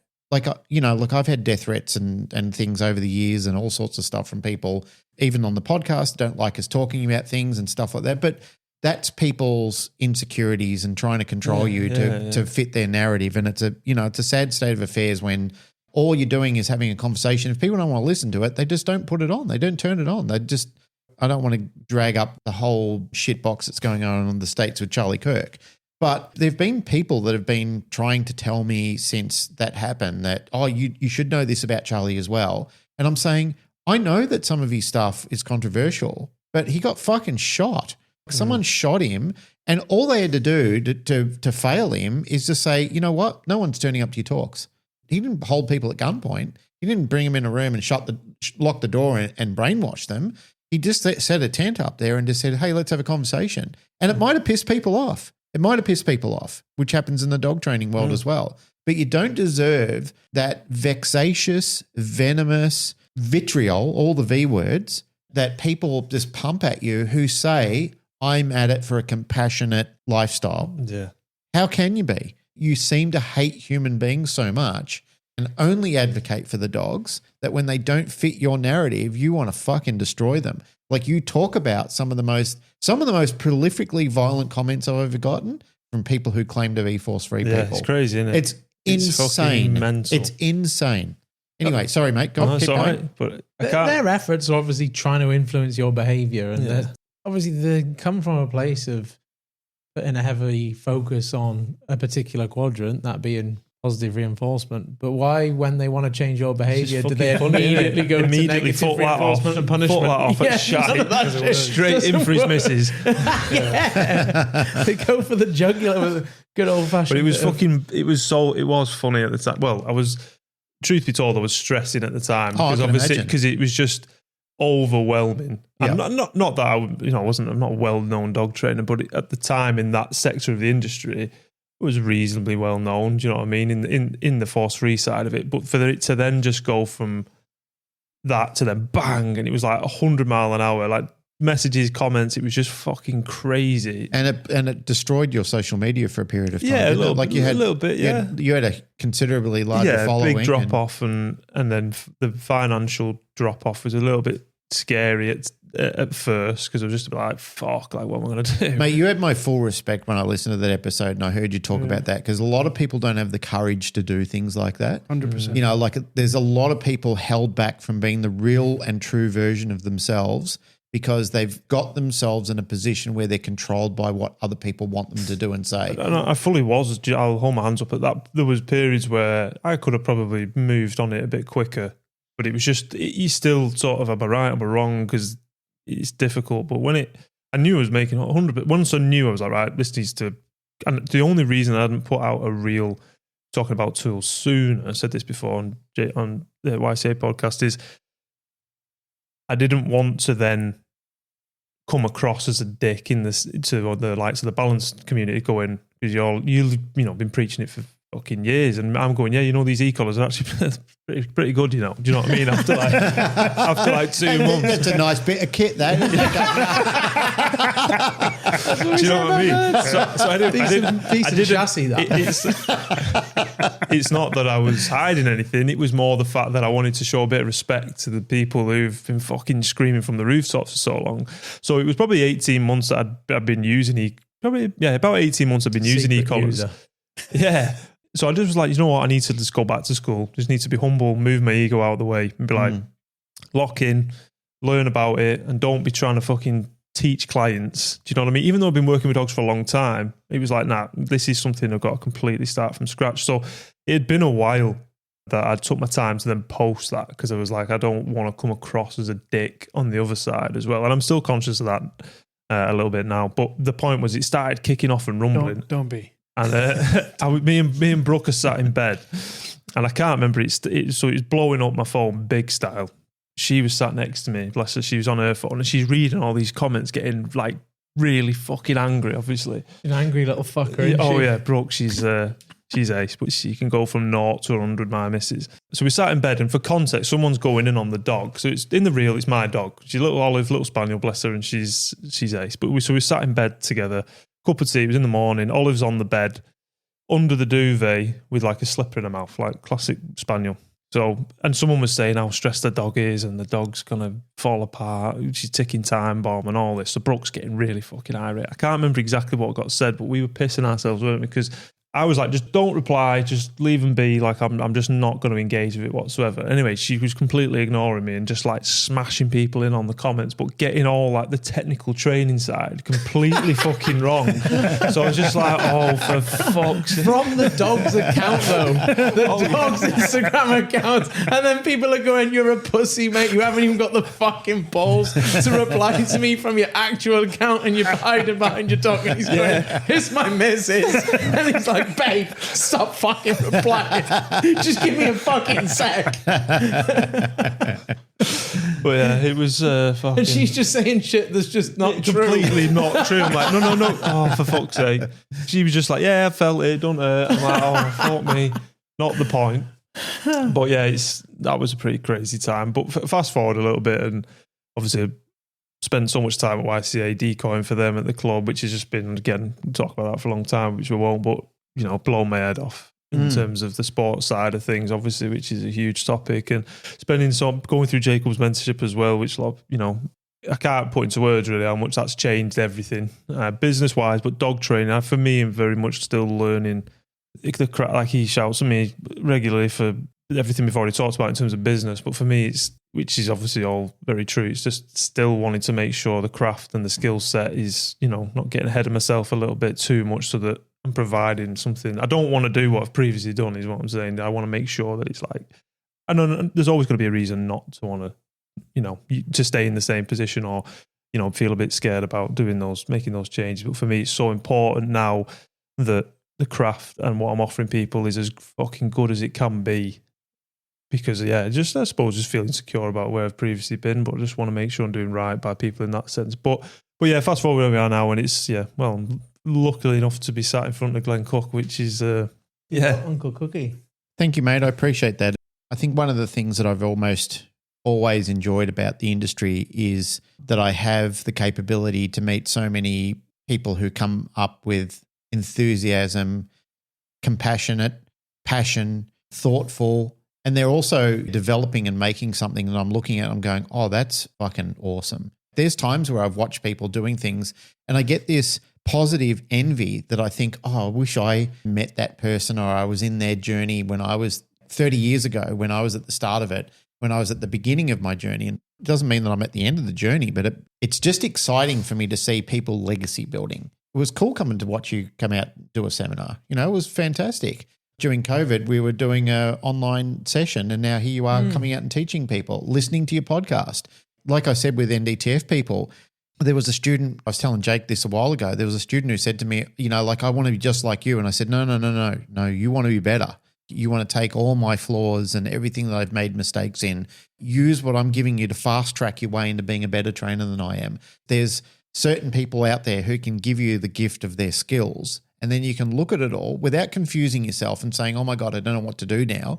It's just saying, this person is so good at this. This is what I need to do to complement where I'm a little bit abstract and I've got some holes in my training. I can use that to bolster the areas where I'm weak. This is something that many of us do, which we don't realize until sometimes it's too late, which is a silly thing. But we spend a lot of time on the things that we're good at and are easy, and don't focus well enough on the things that are a little difficult and a little scary at times. And those are probably the areas that I would encourage people to deep dive into. Yes, practice the things that you know how to do, but also focus more on the things that feel a little bit uncomfortable, because that's where your real growth phase is going to come from. That's where you're going to really push through, and you're going to start making some immediate milestones in what you're doing. You've got to get comfortable being uncomfortable at times. And that by nowhere means that, just do stupid, reckless things. That means the same way like we're trying to shape a dog's behavior is we're incrementally inching our way into the understanding of, oh, I know what it is. I know how to do it. I know how to feel in control. I know how the mechanism works. I know how I feel rewarded by doing this. And I know where, like the unpleasant side of it lies. And that's what I loved about my journey in being a balance trainer and teaching dogs, is because I could show dogs and even human students that same sort of way. Like I use punishment when I'm training students, not in a way to embarrass them or make them feel small or anything like that. But I let them learn, hey, don't do that. That's not the way to do things. Like if you're handling a dog that way, this is what it could lead to. That's going to become a problem for you down the track. People say to me, sorry. And I say, no apologies necessary. I'm not trying to glean that from you. What I'm trying to get you to understand is don't make a rod for your back by doing these behaviors that are only going to come back to bite you in the ass down the track. Think about how you could learn to do that. It's not the apology I seek. It's not repeating the same mistakes of things that I did, which I probably spent more time doing on. And hopefully, like when you're working and you've got your fellowship or your brethren of people that you're training with, that's something that you can use too. You've now got your second set of eyes. You've got people who you can go in there and saying, I was thinking about this. What do you think? And If you ask for constructive criticism, be prepared to get constructive feedback and have people say to you, why would you do that? Or have you thought about this? Or no, that's completely wrong. Have a think about this. Sometimes I've worked with people and I've been insulted by the fact that I think I've got a great idea and people want to snatch it away from me. But if I'm asking people who I trust, I should also trust them to have my back with the right answer as well. If I've been that to people, then it's a blessing and a privilege to be in a position to be able to provide that as well. I would probably say to people, carry that flame, like tell people, just work on some improvement and trying to get it right. It's not for the ego of me or anybody else. You shouldn't be focused on that. You should be focused on doing the right thing in a trade, but showing people like this is a legacy gift that I can give you, but take it and grow it and do something magic with it. And then when you give it to a student, hopefully they will do the same thing. Like, Panos that you met and you've been on his show before, his podcast. I lovingly and jokingly say that Panos is my son. It's just an ongoing joke. But I always said to people when they were doing their NDTF with me, and Panos started some of his journey off doing a dog training course with me. And I say to the guys, I would be so privileged and so excited to read your book or attend your seminar, like somebody that I helped you have a leg up in this. Not that I did it all for you or you got it all off me. That's not how it happens. But I get so excited, and Panos wrote a book. He's got a podcast. I've been on his podcast. He asked me to write the foreword to his book. I fucking, like talking about sobbing, I fucking got emotional when Panos asked me to write the foreword to his book because I love Panos. He's a super dude. He wrote a good book. Like, he wrote a book that I recommend that people, if they're on the start of their dog training career, they pick up his book and read it and go, fuck, that's a helpful book to read to get me along the ways. So Panos, I'm going to put your book in the footnotes of the podcast. Like, Panos is a standout because he's done something great with his life, and he's also humble enough. If he makes a mistake in something, he'll ring me up and ask me a question. He'll say, oh, what do you reckon of this? This happened or that happened. He doesn't think, I'm Panos, I've made it. Glenn or my other mentors or even my colleagues in the industry don't apply to me anymore. He'll reach out to his network of people and say, what do you think of this? Do you think this is a good idea? And then the trusted group of people that you go to, your brain's trusted, I like to call it, because I have the same thing. I have a network of people who go, what do you think of this? And people go, have you thought that through, mate? Like, have you really thought that through? Because I think that you're enamored with it at this stage, but I think it would hurt your career down the path. And I thought, oh, that's a perspective that I'm glad that I went to you, a trusted friend, in the privacy of our own conversation to reflect on that and come away. Whereas the younger version with me would have gone, get fucked, idiot. You don't know what you're talking about. I'm going to do it anyway. And then I would feel the repercussions of that later on down the track. I'm glad for you, mate, that you've got a group of people over there in the UK that are rooting for you. And, well, we shouldn't say rooting for you in the UK and Australia because that's different than Americans say. Barracking for you, supporting you, like bolstering you up and saying, good on you, mate, for thinking outside the square. Good on you for expanding your horizon and thinking about things. And good on you for going against the status quo, not just so you can join a different group of people, but being brave enough to ask the questions, which a lot of people won't do, Simon. They will not fucking do it. I've had people that are so scared to transition out of some of these groups because they're so worried about what you endured. I mean, I've had a lot of messages talking about the hate before, a lot of positive messages, but a lot of people that are just like that, can't do it, not going to do it. But that's the terror for them. And then you realize you're a prisoner. And then they double down, I find. Some of them will just go, right, I'm just going to, it's like the pressures, you're just negatively reinforced into being in that part of the industry, if you know what I mean. They do feel the pressure like, oh, fuck that, boom. I'm just going to go all straight in, even more. And then they become like an ambassador or a zealot for it and say, I need to destroy everybody who doesn't think like me. Yeah. Even though they, in the back of their mind, they go, this is wrong and I really shouldn't do this. But then they kind of think, well, the last time I did this, I got punished so badly. Like I need to become this person. I need to become the hitman that they shaped me to be. It's a terrifying thing to do. I understand it. I get it. I understand sometimes it can be intoxicating. Sometimes it can be fear-induced. But you got to understand this is an invisible prison that gets placed around you, and now you're stuck. You're stuck becoming something or doing something that you really don't want to believe in anymore, but people have trapped you there because you've allowed their social, like the lure of social media. This is why sometimes I love social media and some other times I fucking abhor it, is because of the prison that it entraps you into, where somebody has designed it to say, unless you play the game, mate, you're fucked. Your popularity points will start to disappear in front of your eyes. And your ego and your dopamine is looking at your numbers declining and going, oh my God, what have I done? I'm losing these people that I don't even know them. I've never seen them before. I don't even know what they look like. It's just figures. I have no idea who they are. Whereas when I started dog training, you would actually know who they were. You knew who the people liked you were and that they didn't like you, because you actually had to drive around, network, meet people, go to different centers, and some people would go, what are you doing here? You know, and like you go, oh, right. And they go, And yeah. you'd actually have to show up because you couldn't check, oh, is so-and-so going to be there? Yeah. And then you'd have it out and you talk about it. Yeah, that's And exactly maybe right. squash it. Well, sometimes, like you would think, oh, what, maybe I'm going to have Or have a fisticuffs. punch on. Yeah. Maybe I haven't got some little fisticuffs in the car park. So that was always a fun side of things, but you knew who you were talking to. Yeah. You knew who was talking about. These days, you got no idea. No. And some of the people who like your stuff are just people having a shit, flicking through they're just literally scrolling through with their thumb. Looking and at they go, boobs. Yeah, looking at boobs. And then they go, It's awful. Or blocking the who's toilet. the bloody Mutt Nut? That sounds like a fucking laugh.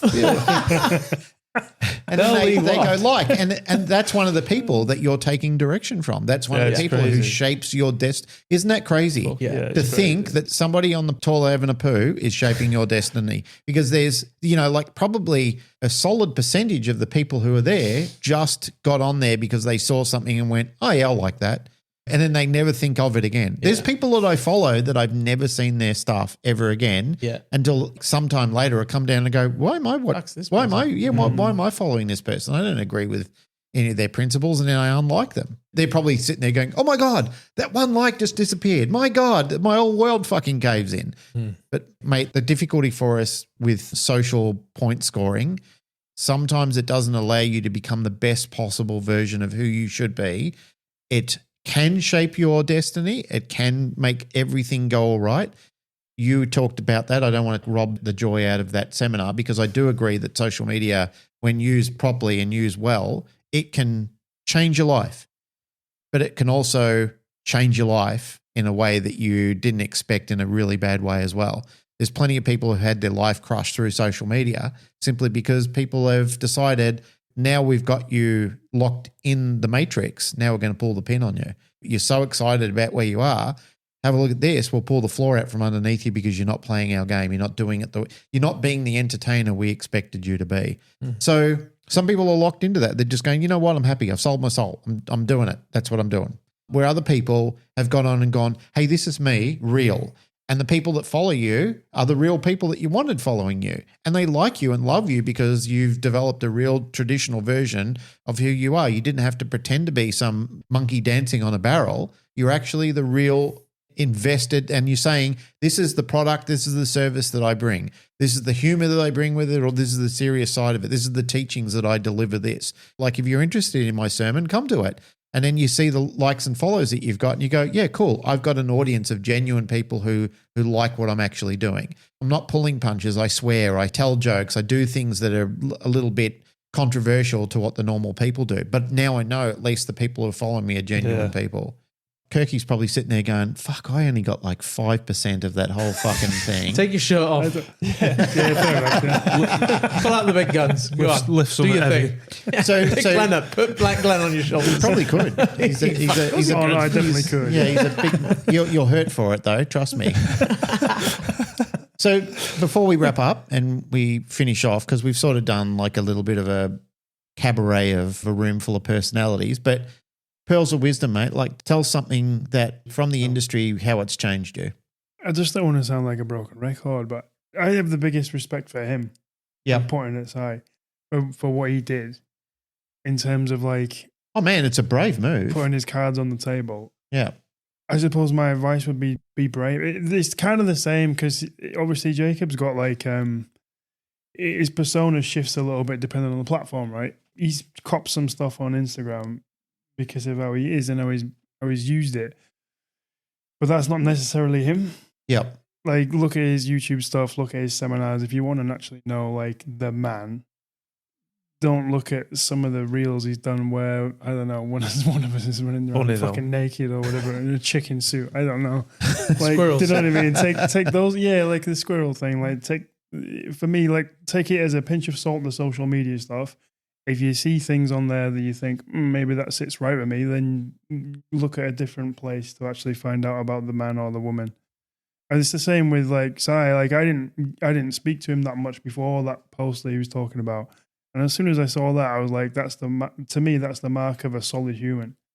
He's gone, well, fuck it. This is going to hurt me, but I'm doing it anyway. So like, what else do I need to ask about him? Nothing. And now we have a lot of conversations when he comes down to club about, he'll say, I've got this dog, and I'll ask him about this dog. And it's like you say, the support network's then brilliant. But if I'd have looked on his social media before that, I'd have been like, "Who's this geezer?" Like, you've got to look and I've got to see something that's like, Who's this geezer? Who's this geezer, this mate? big soft cunt? with a fucking fresh fade in there, innit? You fucking big chest. He's got muscles, but he's throwing know. cheese on the floor. What the fuck? Yeah. Don't like that, mate. Don't fucking like that. It didn't, did it? You Never don't get did. muscles from throwing chease, lad. Don't know the amount I was throwing at one point. Fucking big block of Edam. Go on, chase that, Dusky. Chase that. Get that down the neck. Oh Christ! I suppose it's not really a pearl of wisdom. It's just like No, it is. Find the snippets, but then look deeper. I totally agree with you, mate. It's something that I've always thought long and hard with when I'm talking to somebody, and especially when I want to get to know somebody. Like if I'm enthusiastic about meeting somebody that I like their work or I like the direction they're doing, there's an old saying in life anyway, is never meet your heroes. Sometimes I've met people and I've thought, oh, you're not really who you are on television or the internet or on social media. That is your performing bear. Like that's not who you are. Sometimes they're just boring people. They're just like, oh, I've got nothing in common with you at all. Like I didn't realize that that is a performance. And there's people in the training industry, like that's what they are. They're a I performing think it bear. goes both ways though. What do you mean? So, Explain. So like some people might look at a random reel of him on Instagram and think, what a whopper. But then you actually meet him in person, you're talking about actual dog training, and he's fucking brilliant. That is a good... So like you pick one, it can go both ways. So someone might say, I've almost villainized him because of this ridiculous reel where he's peppering someone, the boogeyman, and might be like, oh, what an idiot. And then I'll actually see one of his YouTube videos and be like, or meet him in person and talk about dogs and be like, fucking brilliant. So like it can work both ways.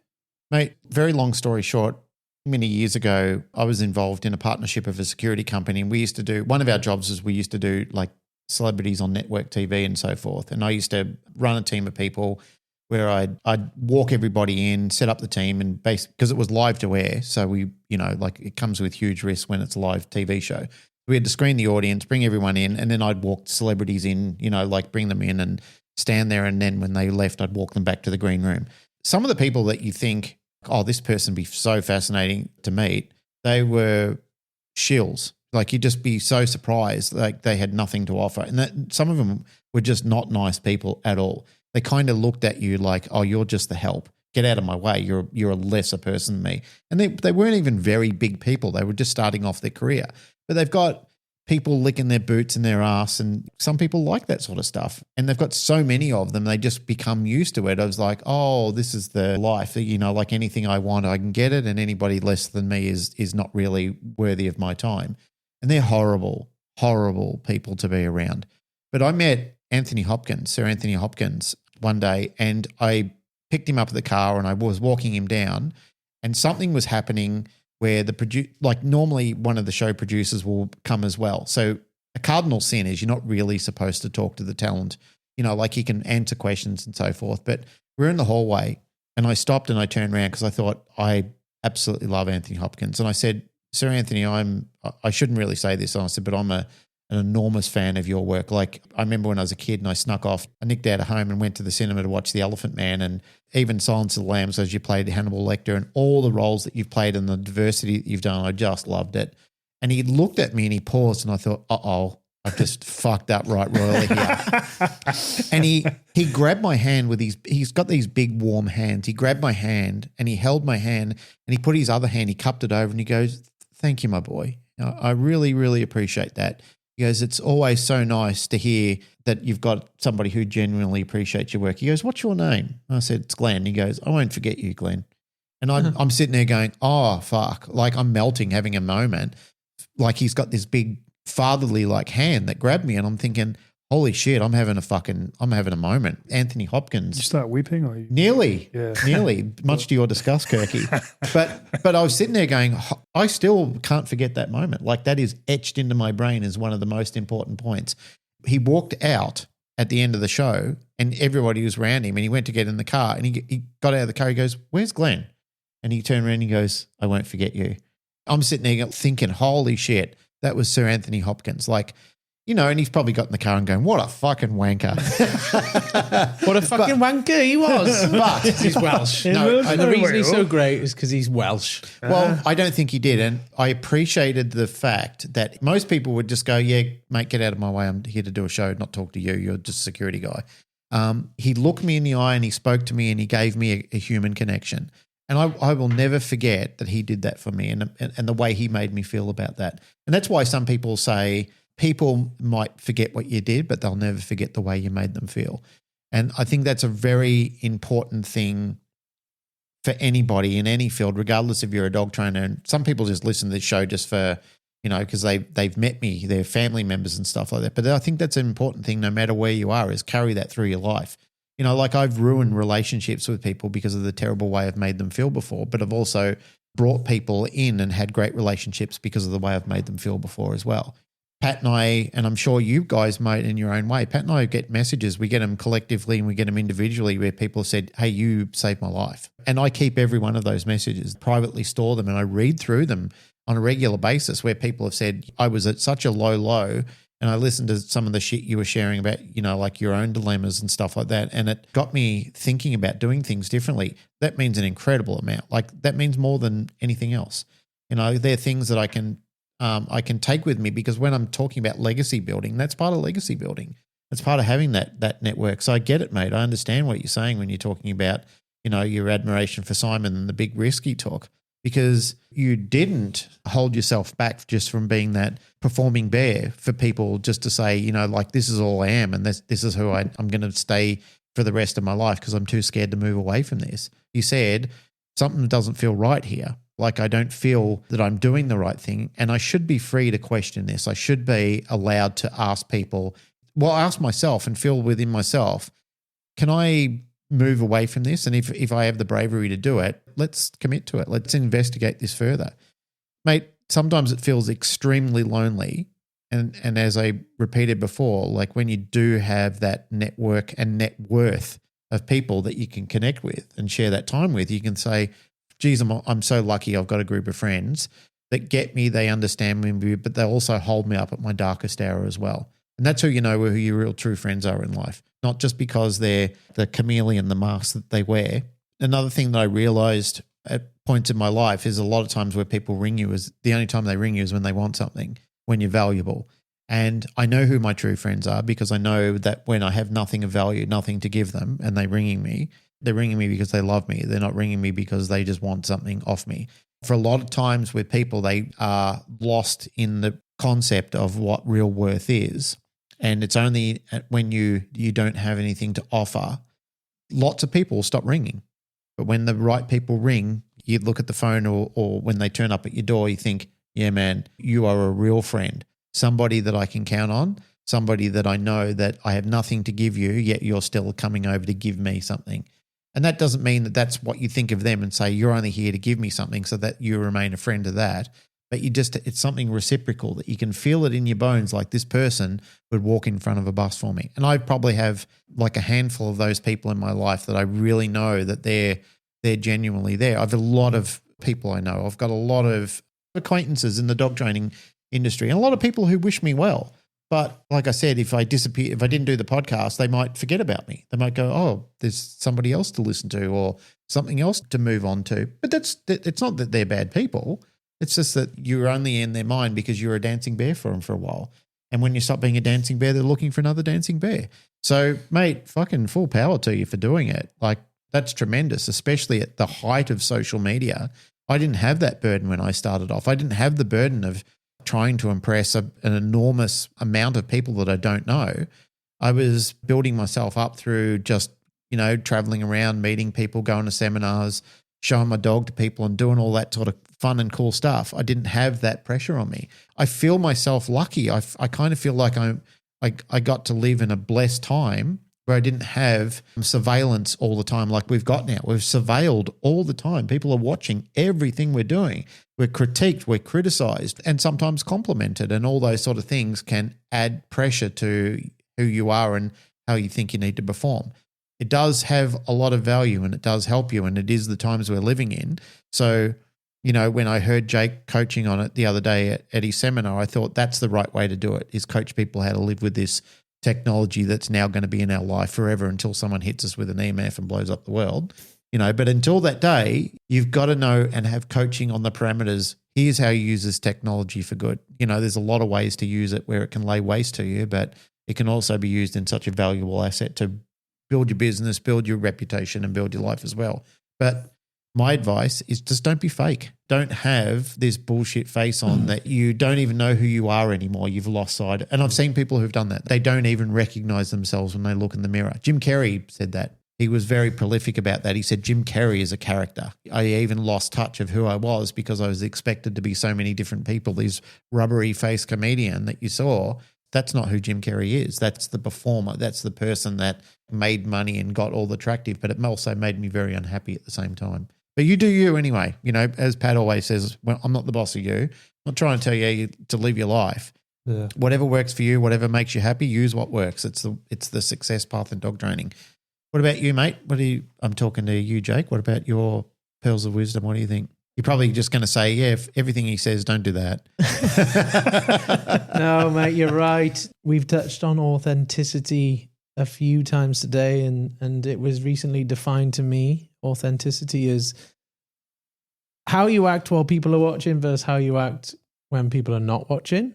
Yeah. The closer that them two behaviors are aligned, the more authentic you are. And that goes for social media as well, I think.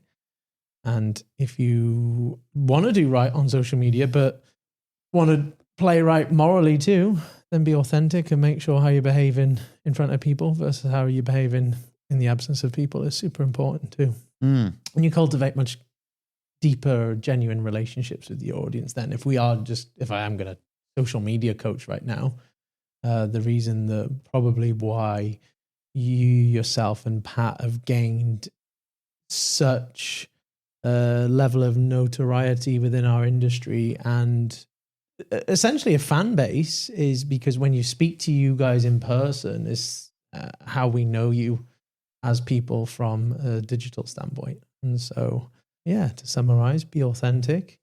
If you feel like the person you are online is very different to the person that you are in real life, and again, probably half the reason why Simon took that journey is to his own accord. He wasn't aligned. The person he was being and the person he was being online were two different people. And unfortunately, that to realign himself caused a state of acute pain that he overcame. But he's all the better for it now because he doesn't have to. And again, I'm sure there are people out there listening to this, and I'm sure everyone on this table has had the closeted dog trainer reach out to them and say, hey man, I like the flag you're flying, but I just can't do it. Hey, that's something you're going to have to live with forever then, because the pain, the chronic pain you're going to have to deal with of not being aligned is going to fucking eat away at you. Gets you at some point, doesn't it? Yeah. Well, it's a bit like religion. It's a personal journey, and it's your journey to have. I'm a religious person. I believe in God. People have said to me, I wouldn't have picked you, a bit potty mouth. You have some different opinions and stuff like that. I wouldn't have picked it. And I said, yeah, but that's my personal journey. Just because I believe, it doesn't mean I have to ram it down your throat either. I personally have a feeling and some thoughts about that. Whatever you do, like if you're ready to do it, good luck to you, mate. I'm not going to sit there and preach you on how you have to live and what you do. And I try to be the same in dog training as well. I think it's very hard when you meet somebody and you're impressed by them, it's hard not to change your character a little bit sometimes. Yeah. Even to mirror that person and try and fit the mold and make that person like you. And I see a lot of people do that. They will think, I need to change who I am so I fit into like a more likable parameter of what this person finds acceptable. You know the movie Step Brothers? Yeah. It's a fantastic movie. If you haven't seen it at least 5 times, This then fucking whopper hasn't seen it. have you not? And Simon is It's one of the best fucking human whopper. beings I've ever fucking met, and he's a great guy, and we're very aligned. But he's not seen Step Brothers, which makes him at least a semi-piece. Do you know of what I shit. was going to say literally before you said that? Anyone who hasn't seen Step Brothers at least 5 times, we can't be friends. I'm glad he fucking said that. You better change that, son, or I just took a very dim view on you. Just been building you up. But there's a point in that, there's a scene in that movie where the father figure, he meets Derek, the older son, for the first time. And the mother figure in there, she goes, "Where's that laugh coming from? I've never heard that before." But he starts changing who he is because he's trying to impress Derek, the older son, in that scene. And I kind of think to myself, we do that from time to time. We do get a little bit giddy sometimes, and we get like when you meet somebody who's your pin-up person and you think, oh, I hope they like me. I hope I'm a memorable sort of person to them. But not so much in a way that you've become totally unrecognizable and then you hold that stance for the rest of your life. But again, as I said before, you do you. You're the boss of you, and if that's who you have to be and how you feel comfortable in life, it's got to be. An interesting fact about Step Brothers. Yeah. You might already know it. I'd be surprised if you don't. But you know the scene where they're trying to put people off buying the house and they're dressing up as like Nazis and they put the dead body in there. Yes. And, there's a blind guy next door and he has a dog. Yeah. That dog's a Malinois. Cinnamon. Yeah. Yeah, it's a Malinois. Yeah. And he's the 5th ever PSA dog. Did you know that? PSA 3 dog? Is it really? Yeah. No, I didn't know that. Oh, right. Yeah. So he's the 5th ever dog. And if you go on the PSA website, he's like 5th or 6th. Who's the He's owner got- of the dog? I don't know. And I Shame probably on should you. know. Yeah, I know. Maybe if we had a Well, I should know Jamie. because I'm a judge for PSA. So Yeah. So he's got PSA 3, that Malinois with the blind guy. You need Poppy. Yeah. Poppy we need Ping. you. Yeah. Poppy Ping. Poppy, what a cracker. Geez, your girls are good sports. Yeah. What a roasting they got, and they just handled it Oh, with their mate, stride. yeah. You've got to be careful how you say roasting, bro. Why? What is it like a Does that mean something different in the It UK? can, yeah. can do? Right. Yeah. Can There's do, the blurred lines. Yeah. They took a roast in. They took a. Yeah. Okay, well, Well, they did. that didn't happen, but we did have a lot of fun with them, and they were good sports, and they Susie does take some shit off you. Yeah, she does. God All in bless good her. In, Yeah. but they joined in on it as well. oh And that- God, yeah. that's what I think is missing in the world so much is we have so many prickly personalities that try to remove all joy. Like when you say something, they go, what did you mean? What did you mean by that? What are you trying to say? Like where are you alluding to when you talk like that? And you think, don't do that. Don't deep it. Don't do that. That's disappointing. Shout out to all the wonderful people I we was just have about to at say home. that. We have a phenomenal team, and Kirke and I, maybe me more so, accept the limelight, but we have an exceptional team of very hardworking We've got no people. one like that. They're all beautiful. But you aren't they? you guys do acknowledge them quite a bit. Like I've heard on like on your podcast, you do acknowledge your team, and that's a very important part of your journey. Is even though you might get somebody who is a figure point, you got to remember that you didn't get there alone. Like a lot of people raised you, and it takes a village to raise you, and you've got to understand that it's not one person's big work. I've never met anybody who rose to fame and got accolades. A lot of times it's off the backs of other people, and it like you need to identify and thank those people. And it doesn't have to be publicly, but like there's been people who've helped me on my journey that I always want to make sure that I stop and say, hey, thanks, mate, girl or guy, but it was because of you. You helped me understand this better, or you made this clearer to me, or you were confident enough to sit there with me and say, pull your fucking head in, mate. Like that's shit work and you need to be accountable for that. Those sort of things are exceptionally important. And I value every single one of the people in my life who did that. We're going to jump to you, mate. So before we do the wrap up, what are your pearls? What are your thoughts? Go back to what Jacob was saying, I think in my crossover, it's not that, obviously still have your stressful days and things like that. But I think going back to when I was a force-free dog trainer, I'm not a particularly anxious person, pretty steady. But I remember being anxious a lot of the time in that job because it just felt like I didn't have a lot of the answers. And it doesn't mean I have them all now. But bringing it on to having then, all corners of the argument and what you've got available to you, to then be able to get that proof that you can do the work and you can get the result, whatever that may be for that dog and whatever that looks like, to then be able to bring it back to what Jacob was saying, present that And I think it's important that I know we all talk about, lots of different podcasts talk about this and, showing your work and showing what you can do and for the best interest of the dogs. But again, I think it comes back down to what I'm trying to say is just being open with your skill set in terms of asking questions, things that don't, make sense, or, if you are maybe on one side or the other, and just asking those difficult questions of yourself, listening to other people.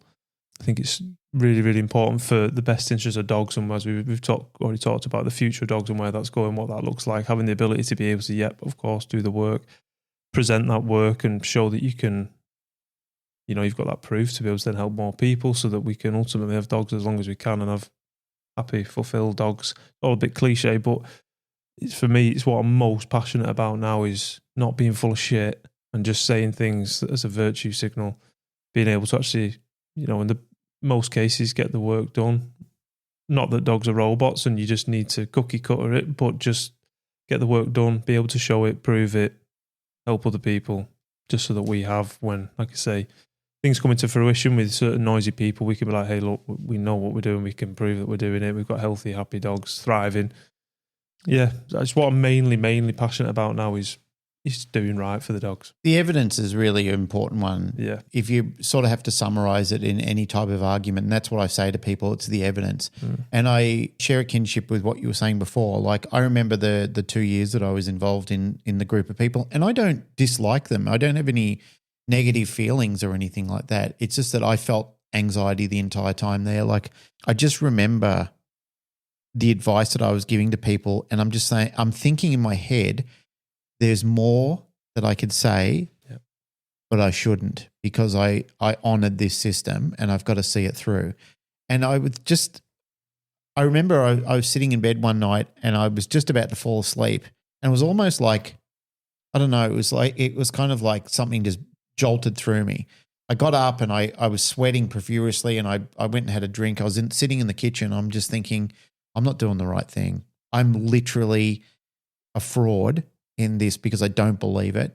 Like, I'd go back and I'd talk to them and I'd say, like, I just feel like I'm a fraud. And they'd be, no. Like you said, just go to like, we've got a seminar coming up or, like, you need to read this, or they would really just double down on you, and the whole group would then come over and, it was almost like a chanting therapy. There's no dogs at the seminar, I bet, either. It's all... No. Talking, no demos. Dogs are too stressed for demos, so we're not going to... Mate, fucking hell. It's like you were standing it's like there I was force-free or something. Do you know what I mean? Nuts. It's crazy. I learned some things from those people, which I want to identify. I learned how to be a better tactician. Like, in the absence of tools, you have to be very creative. And, Pat's acknowledged this. I've heard a lot of other people talking about this. It did teach me how to be better. And there have been some people who choose not to use tools who have actually shown me other ways to be better at shaping, better at marking, understand the critical aspect of timing. I always knew it was important and I always knew it was critical. But when you actually see some of these people working with dogs, you're thinking, oh, yeah, it is. It holds so much value because you've got to compete with so much more, because you're not saying to the dog at any stage, no, don't do that.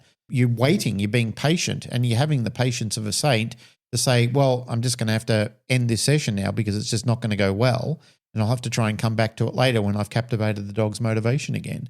There were times where I'd just be thinking, fuck, if I was doing this the way that I wanted to do it before, I could literally say to the dog, hey, mate, we're going to have a fucking serious time out now. You're going to get your head pulled in for doing that. Not in the bad way, where the dog just feels like too afraid to investigate, because you can't force a dog into a shaping process. You just cannot do it. Once they're shut down over that and they go, no, I'm not doing it. I don't want your food and I don't want to play this game anymore. They won't play it. Like, you can't go in heavy-handed with this. You have to be gentle as a feather when you're working through that technique. Once the dog understands the concept, and as I was talking to Jake the other day when we were doing an online session, is you're teaching your dog to be confident and have a clear understanding of what reinforcement is, and be confident and have a clear understanding of what punishment is. And also evaluating that and saying, all right, so I've got some choices here. If I do this, it's going to make my life so much better. And I fully understand that, and I accept the rules of engagement for that. Likewise, I do with punishment as well. Like, I know what's coming if I do that. And I'm confident enough, like I might say, yeah, I'm prepared to stick it to you today and just trial it because I've got that level of fuckery that I just want to try. And then they go, oh, yeah, that's right. It doesn't make my life good. It sucks. Let's just bench that feeling and that behavior for a period of time, and let's work on this because that aligns with me a lot better and it's favorable and I can see where my advantage lies, and I love that type of behavior. And then you're going, cool beans, man. You chose well. You're a good student. You understand the rules. You understand how to play the game.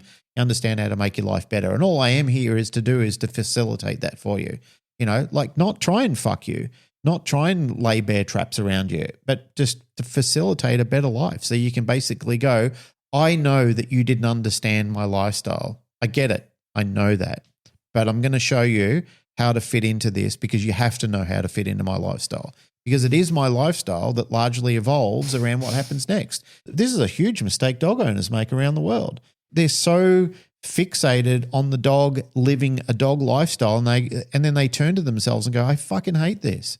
I hate that I'm a prisoner to my house with my shitty dog's behavior doing all this stuff. And it's not the dog is a shitty dog. It's just the dog has developed like an entire array of bad behaviors because you're trying to facilitate for that. Whereas what you're doing is saying, I am your Rosetta Stone. I am literally clearing up the language from you. I'm taking away all the things that you don't understand about living in a human home because you are a dog. For generations, your DNA has been pre-programmed to understand how to be a dog. But what I'm going to do is I'm going to teach you how to facilitate that into a human home. And when you can overlay that with well-timed and well-placed applications of reinforcement and punishment, your student will go, thanks, mate. I get it. I understand it. And I appreciate that you're a fair and patient teacher at the same time. Like I fully understand I'm embraced in this and I like learning too. I like learning with you because you're a really fair person. You make learning fun and I get it. I totally get it. I'm invested. I'm all the way in. And that for me, Simon and everybody, anyone who's listening as well, that for me was more important than trying to fit into a mold or trying to impress a bunch of people that they're not my people. They're not my tribe. For all the people who do listen to the show who aren't, who don't agree with what we're doing and stuff like that, have a look at the dog that you've got, but also have a look at the dogs that are coming to you and ask yourself the question, how many people am I turning away because I'm insistent on a lifestyle of training that really could have got the answers from me?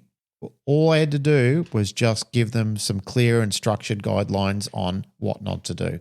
And that's really all it is at the end of the day. For the people who are still hung up on the cruelty aspect of it, the helicoptering and stuff like that, you've entirely and somewhat deliberately missed the point. You've seen what you wanted to see. The internet is full of bad cases and examples. You always find the problems if you go looking for them. You'll always find the poster child. There's always somebody out there who's going to have a shitty display of how to do something. And you know what? There's also times where on the journey, regardless of what you're doing, that you're going to make mistakes as well.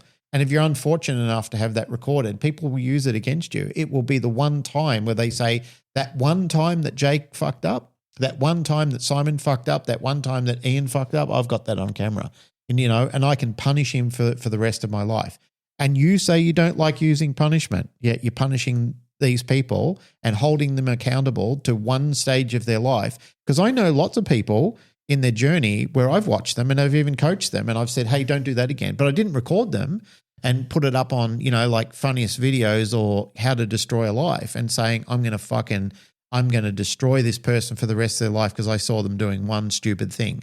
And they didn't even know that it was one stupid thing. Like dogs don't even know they're doing a myriad of stupid things in their behaviors. It's up to us as compassionate and educated people to say, I can show you how to remain out of trouble, mate. I can show you all the definitions that you need and will be clear to you to have a much better lifestyle. So I think that's probably a good place to leave it. I don't want to have the last word. Anyone want to have the last word? No, sounds good. I enjoyed it. It was great. Yeah. Thank you very much, having us. mate. Thank you for your hospitality as well. It's a pleasure, guys. Stop fucking Can we even finish each other's... You're like Ben Stiller and Tom Cruise where we even finish each other's sentences. Laughing at the same. Thanks, Glenn. Means a lot. We've had a wonderful trip.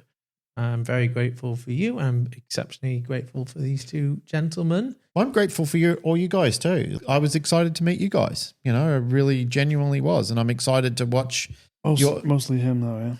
The Mutt Nut. Mostly the Mutt Nut. Well, I wanted to meet you too, Kirke. I wanted to hear that amazing voice behind the microphone. For me, I get excited meeting new trainers who are doing something and, like shaping the world and getting people excited about training. I'm excited about meeting somebody who transitioned from somewhere where, they weren't getting much heat to a position where you decided like something doesn't feel right and you threw caution to the wind and you went and did it anyway. Like you have no idea how much that means to me, not just because you came across to my side. I've had people that have been in the balance community that have left and become force-free trainers as well. And even though I don't agree with the training they're doing, I still have admiration for them. They thought, fuck that, I'm going to burn my community and go over to another one. And I kind of think that's pretty impressive you did that in a world where you get punished for doing those sort of things. But for whatever reason they did it, they felt that it was right and it was in their bones to do it. And sometimes I look at the type of training they're doing and the dogs that they're working with and I'm going, yeah, you're probably better off doing that style of training. That's more of your personality trait and who you are and the type of dogs that you're working with. You're not really a person who's at risk of killing dogs because, like it doesn't fit within your parameters or your ego is too big for it, where you just say, like this dog can't be fixed because I can't train it, so therefore it's got to die. And that's the dangerous side of it. Anyway, I didn't want to have the last word on that. I just like it. I'm happy. Throw your social medias, your stories, whatever. What do you call it? Do something. Go on. Yeah, just be a dancing bear. Yeah, all right. No, what I was trying to say is promote your business. Like tell everyone about it. Go on to our YouTube channel, please. Go and watch the longer, in-depth stuff. I've probably not posted on Instagram in the last month. You've been busy. Been busy, yeah, but I've kind of fallen out of love with it for the reasons we've spoken about. I think those conversations we need to have require context, especially if we do want to make that change. Hence why I think the podcasts are important. The long format stuff on YouTube is important, where we're doing the case studies, we're showing our work of trying to transform these, like there's some serious dogs that are coming through and we just want to fly the flag to show that the dog can be happier, the dog can be more reliable and safer on the back end of things. And that's really difficult to do in 30 seconds to a minute on short form content, right? And so yeah, check that out. Don't know when this is going to come out. We've got Sunshine Coast in a couple of days. That's sold out, which is exceptionally humbling. And then we're heading down to Melbourne next week and for another seminar with another 50 odd people. So amazing. Just to come to this side of the world and see 150, 170 people is just... Yeah, that's awesome. I can't comprehend it. It's just crazy. So yeah. Very exciting. Mutt Nut, promote your business. Tell us all about it. Currently at the minute only on one social media platform, which is Instagram, and it is the Mutt Nut. You got a website? UK. Yeah, themuttnut.com. Yep. Everything you need to know is on there in terms of getting in touch. Yep. But yeah, variety of different services, like most trainers, really, not doing anything out of the ordinary other than your usual stuff. But yeah, by all means, the Mutt Nut on Instagram. We'll be stepping into YouTube at some point for definite, just for similar sort of reasons as Jacob said, just to be showing the work, talking about it in a long showing the nut. Absolutely, yeah. Funny story, actually, somebody actually gave me a mug as a thank you present for helping them with their dog, and she listens to the Canine Paradigm, and she's quoted, it was either you or Pat, can't remember that one you were on. It says the Mutt Nut, the best dog trainer in the universe. I saw it. You got me. I was pissing myself. Yeah, that was awesome. But yeah, no, that's me for the time being. Pretty much it. Kirke, any closing words, mate? Any promotions? He's single now, so Can I promote myself? 6'6", 120 kilo, 8-pack, ripped to the bone. Basically about I will dance for females. Stable job, good set of mates. Bunch of can dogs. shoot a gun. Yeah. Got everything. He's got everything. He's going to look after you. He's provider, protector. Motorbikes, Yeah. Frenchies. He's a real man. Yeah. 20-inch biceps. Yeah. How big are your biceps? They won't be that I don't know. 20 inches big, innit? I've only ever I'm just wept looking at twice. these team of lads and think, fuck, I've got some work to do. That's how I feel around them, Glenn. Don't worry about it. Thanks, Glenn. Thanks, guys. Thank you very much, Appreciate it. man. Beautiful. That's it for another episode of the Canine Paradigm. We always appreciate you taking the time to listen and be part of these conversations with us. If you've enjoyed today's episode, one of the best ways you can support the show is by liking, sharing, rating, and subscribing on whichever platform you use. These simple actions go a long way in helping others discover the podcast and allow us to continue creating content that matters. If you'd like to support us further, we have a range of options available. You can head over to our merch store and pick up something that shows your support, whether it's a t-shirt, a tapestry, or another item. It not only helps the show, but it also spreads the word about what Pat and I do. All our merch is available from teespring.com. You can go over there and check out all the range of t-shirts and designs that local artists in Australia have developed for. Oh, and Canada as well. I nearly forgot about Zoe. Sorry, Zoe. Another way is through Patreon. Even a modest contribution, that makes a big difference. And in return, you'll gain access to exclusive content. One of those highlights for people is Pat's live sessions each month, which always sparks lively discussions and provides extra learning opportunities for trainers and dog owners alike. We want to remind you also about the community space that we have, the Canine Paradigm discussion group on Facebook. It's got a lot of cool people, a lot of wonderful dog trainers, dog owners, whatever.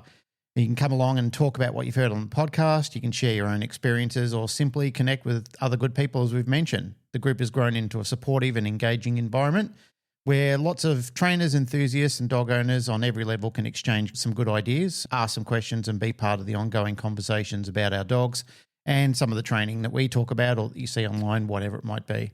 Well, I'm going to say goodbye, and this is where Pat usually tells you he loves you. So, love from Pat.